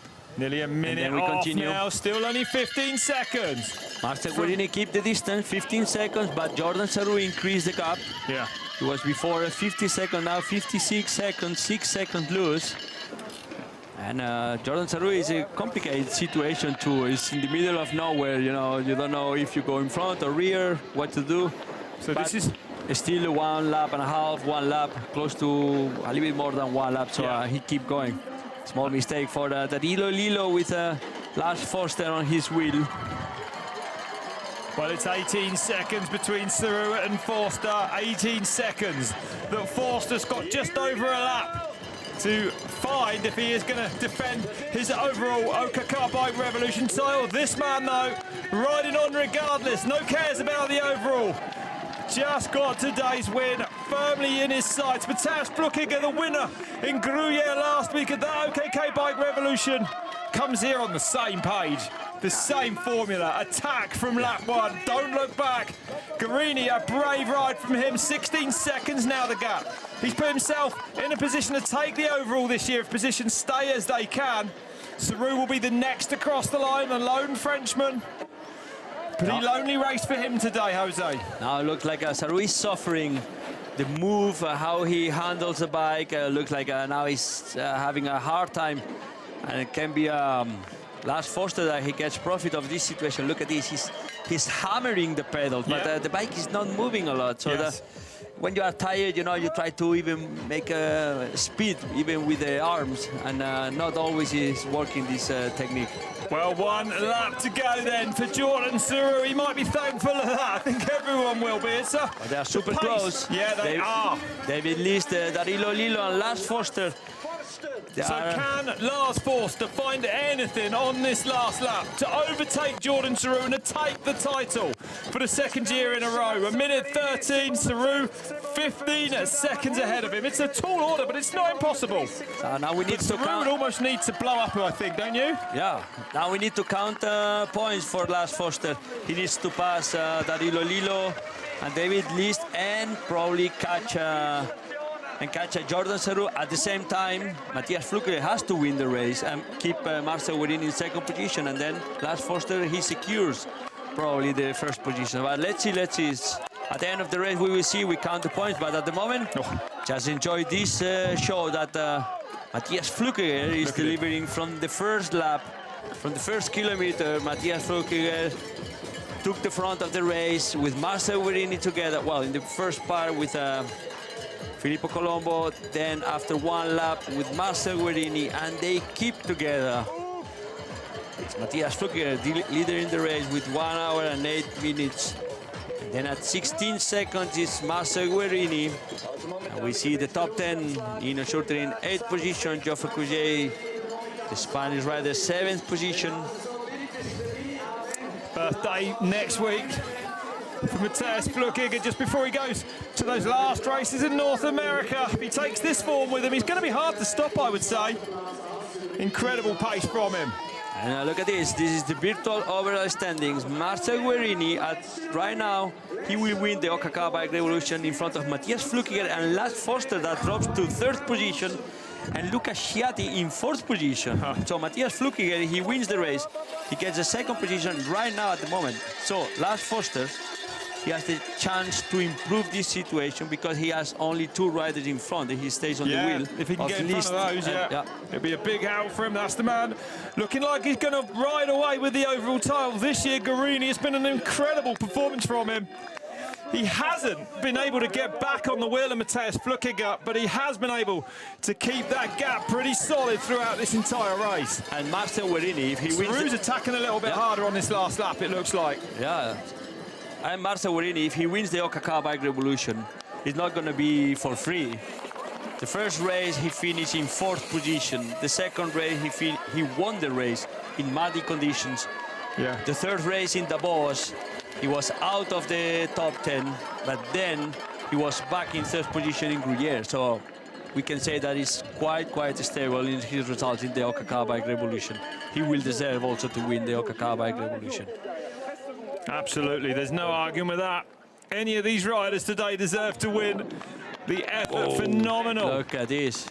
But look. Green, red. 8 seconds in that first sector, that big climb for last lap for Flukiger. I think the red section is just the part where is the jump. So he just prepares for the jump. He's heading towards it now. I wonder if he'll jump it on the last lap.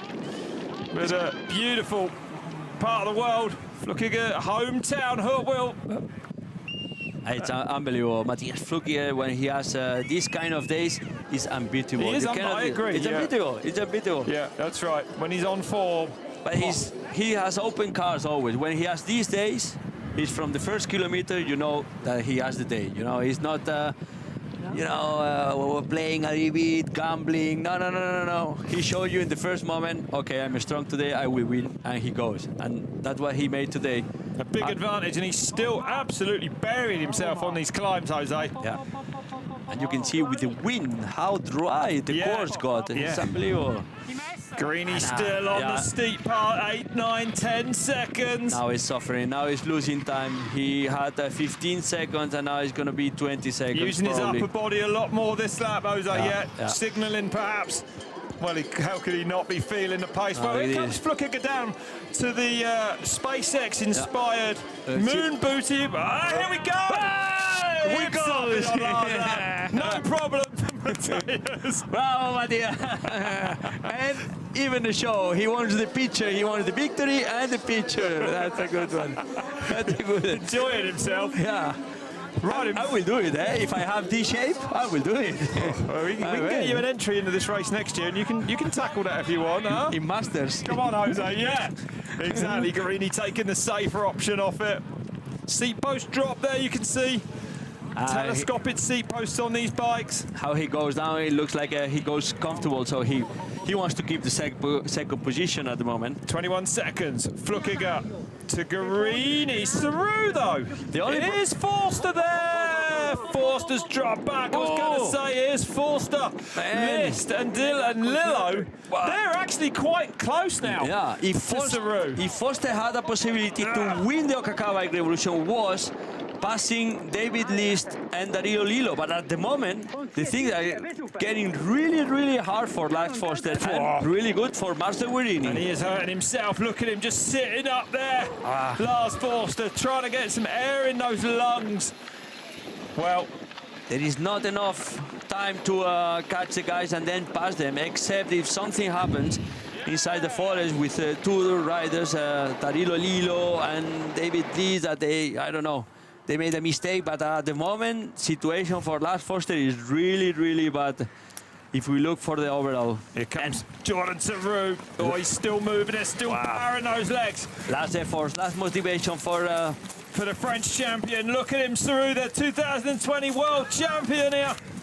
And he's pushing Taking hard. some time out, Guarini on that climb, so burying himself as well on this very last lap here. And digging some energy, extra energy. He knows it's the last lap. Ooh, there it is again, in case you missed it.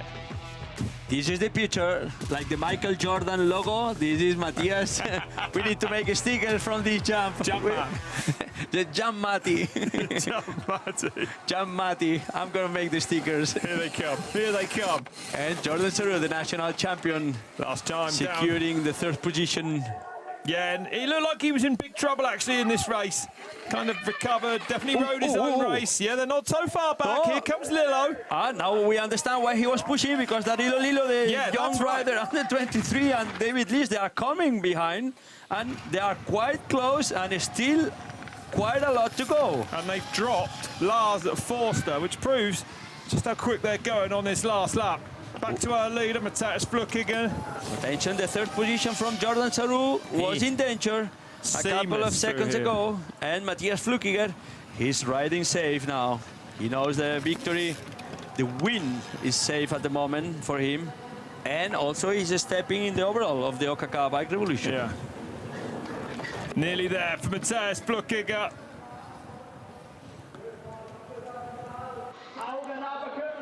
Ooh. They inform us from inside channel that Sarru and Dario Lillo, they are only 7 seconds. 7 seconds. So Sarru is really in danger.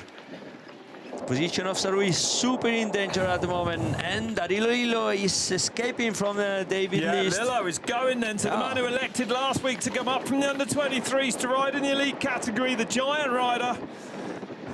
Attention, that really can be the attacking here. Yeah, he's dropped David List, the man we're looking at there. The last water bowl then for Matthias Flückiger. Takes a swig of it.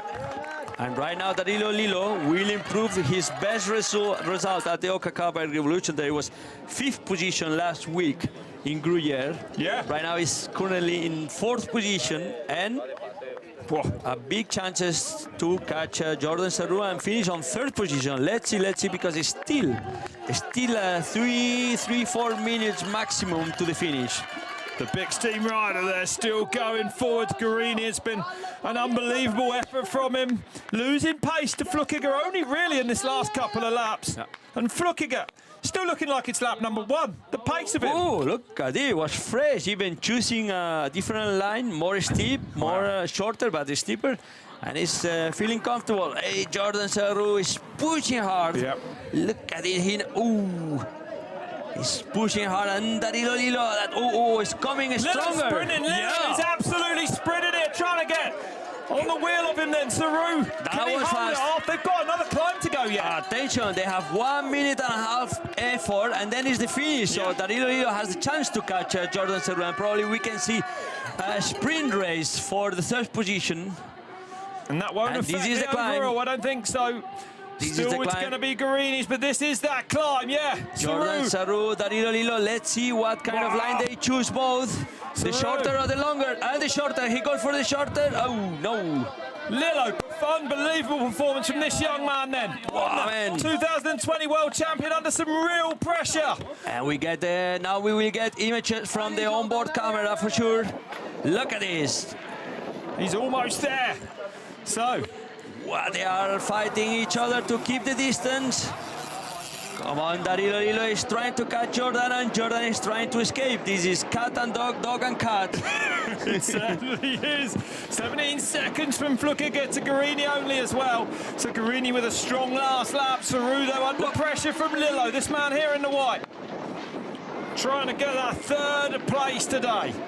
And, I think Sarrou looking like he's responded, but they've got all to go all the way around the athletics track. And meanwhile, we see the winner of today. Having fun. Everything. Matthias Flückiger jumping that wood box. Well, it's been an unbelievable performance from Matthias Flückiger, showing us just how strong he is now at the end of this season. Winning with this one, the last 3 rounds of this ÖKK Bike Revolution series 3 weeks ago. Having his appendix removed, coming back for the World Championships, taking the win last week in Gruyere, and taking the win of the finals of the ÖKK Bike Revolution here in his hometown of Huttwil. Matthias Flückiger does it. He's going to be amazing to watch him in the last couple of World Cups this season. 1 out of 21 on the line. This man, though, Marcel Guarini, it's been an unbelievable performance. Comes in just less than 10 seconds off to take the ÖKK Bike Revolution overall title for 2024. Lars Forster unable to get there on this last lap. But it's Flückiger's day here in his hometown. Jordan Sarrou under real pressure from Dario Lillo. Buried himself then. So Sarrou sprinting, Lillo's coming. Oh, Lillo on it. Lillo is just going to hold on to it, I think. Jordan gets, well, it looks like the same time. Man, this is photo finish. Maybe, I'm not sure, you know, Sarrou. Do they have photo finish at the ÖKK? We'll find out. We'll find out. Man, that was a crazy sprint from Danilo Lillo and Jordan Sarrou, and then in 4th position for Danilo Lillo, but 5th position is for David List, the German rider. Also great performance. Brilliant ride for David List, that's right. Brilliant. Incredible stuff. What a race we've had here this afternoon at the last ÖKK of the year. And just 45 seconds, you know, they reduced the gap. They were at 1:20, 1:16. They reduced the gap to Matthias Flückiger, and Lars Forster finishing in 6th position. So looks like Marcel Guarini is the ÖKK Bike Revolution That's right. The winner. outputs are steaming around the building here as we try and work it out with the worst result of the year, but pretty certain that Guarini's taken the overall title. Here comes Nino Schurter against Geoffrey Coulier-Estapé, the Spanish rider from the BH team. So Schurter striding back towards form, one step at a time. That was a great finish from Nino Schurter. Strong finish. Yeah, it was. I agree. Strong finish, super strong. We should see some of the laps. And Julian Schelp, also the German rider, one of the top riders this year, beginning of the season in the World Cups with a couple of podiums. He's also here at the ÖKK Bike Revolution.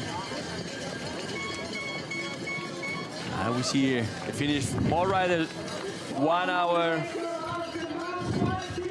Riders finishing in top 10 in 1 hour and 23 minutes. Fast race.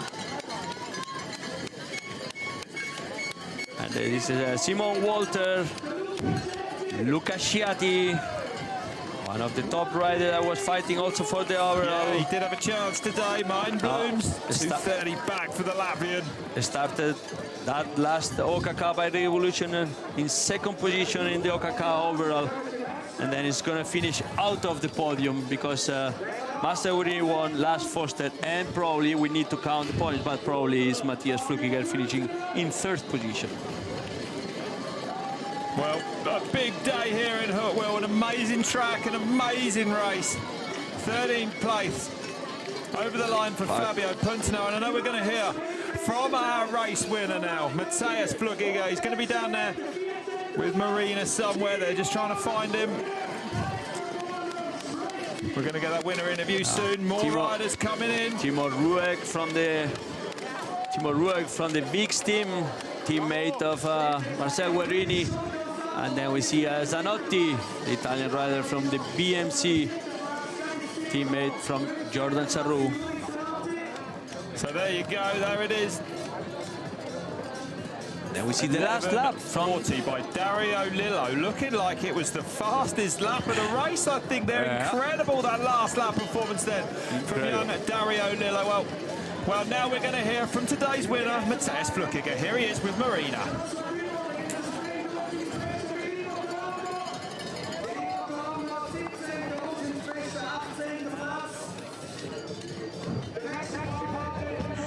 And with me, an amazing winner, Matthias Flückiger. Congrats on that one.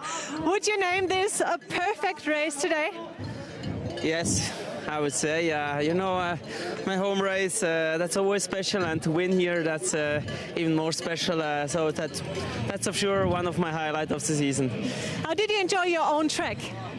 Actually, I did. The track was actually really perfect. You know, the last few days it was raining, so the track was really perfect to ride.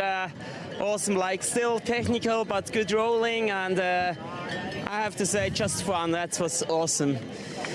And above all, you also got the second place in the overall. How much does that mean to you?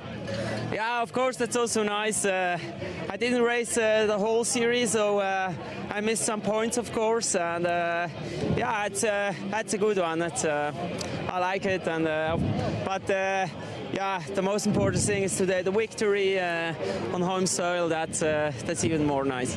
Enjoy that. Yes. Congrats, Matt. I do. Thanks. Hey, how cool must be to build a track, win the race, and do it at home? Incredible. I mean, the only problem is now he's gonna do a cool down, and probably he needs to go to collect all the plastic and the sign from the course. Might be taking the course down maybe. But how cool is this thing, guys? Yeah, Matthias is unique. Matthias Flückiger is a unique rider. And there's your overall standings, just by 10 points in the end. Look at that then from Matthias Flückiger, riding those last three races. 3 victories. Guerrini, though, becoming the ÖKK BIKE REVOLUTION champion for the very first time. So massive congratulations to him. Lars Forster, last year's champion, dropped down to third after taking the win at the first round. Well, let's hear from our series champion now. He's with Marina.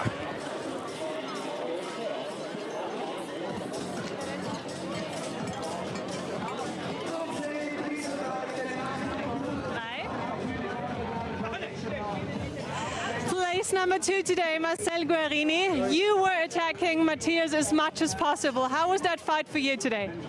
Yeah, it was a nice fight. I mean, both of us come from the region. It's a home race for both, and it was super cool to race with him in the front. And do you know already that you are the winner of the overall? Yeah, they just told me super nice and big bonus. So did you have that in mind before you came here today?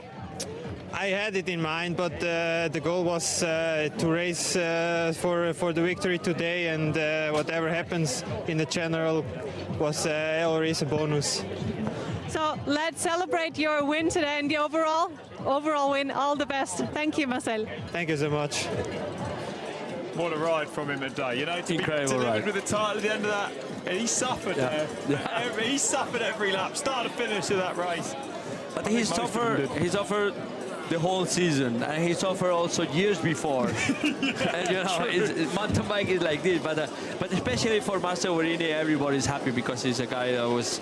It's been in the sport for a long time. Yeah. Without team, then he got saved by Lukas Flückiger and his team, Big's team, and now he's fighting at home like Matthias Flückiger in the race that they like, and he's fighting for the overall, and they got it. So he mentioned he was looking for the race, but at the end they got a big bonus that is the ÖKK BIKE REVOLUTION, the overall. That's right. It's 30 years old now, Guarini as well. Great to see him. Really been a late bloomer. Lillo, amazing performance for him in 4th place. That last lap was incredible. The sprint finish with Jordan Sarut, David List, the top German in 5th, just ahead of Lars Forster and Scherter.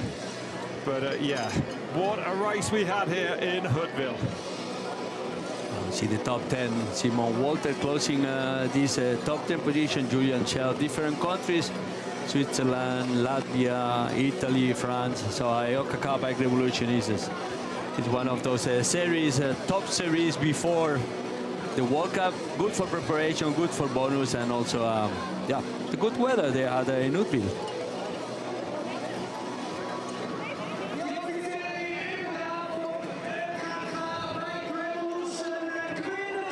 Okay, so we got the handover now of the winners' jerseys, and that is Dominique Agerter in there, 3 times a World Superbike champion.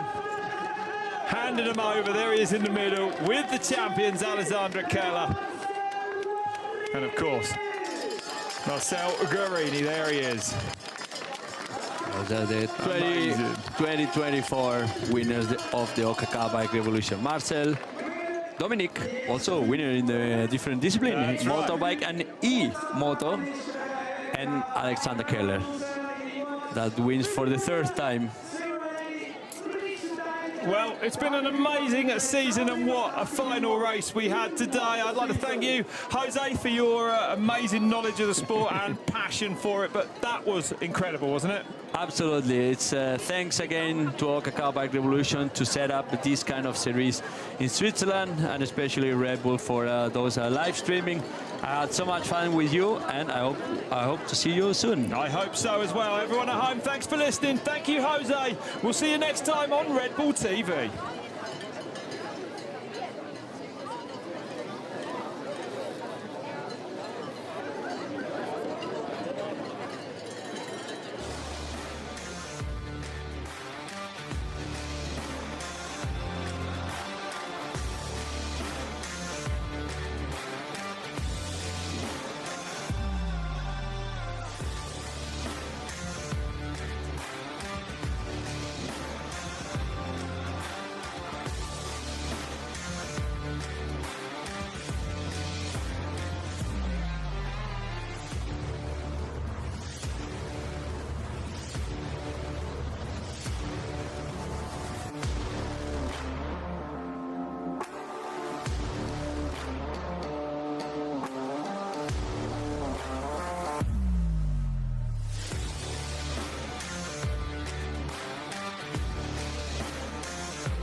Wie soll ich für einen, der nicht auf dem Velosattel sitzen, sondern auf dem Balanceboard stehen, erfährst du in der Videoserie von der ÖKK. Willst auch du im Balance bleiben? Dann mach mit bei der Verlosung und gewinn mit ein bisschen Glück ein Balanceboard.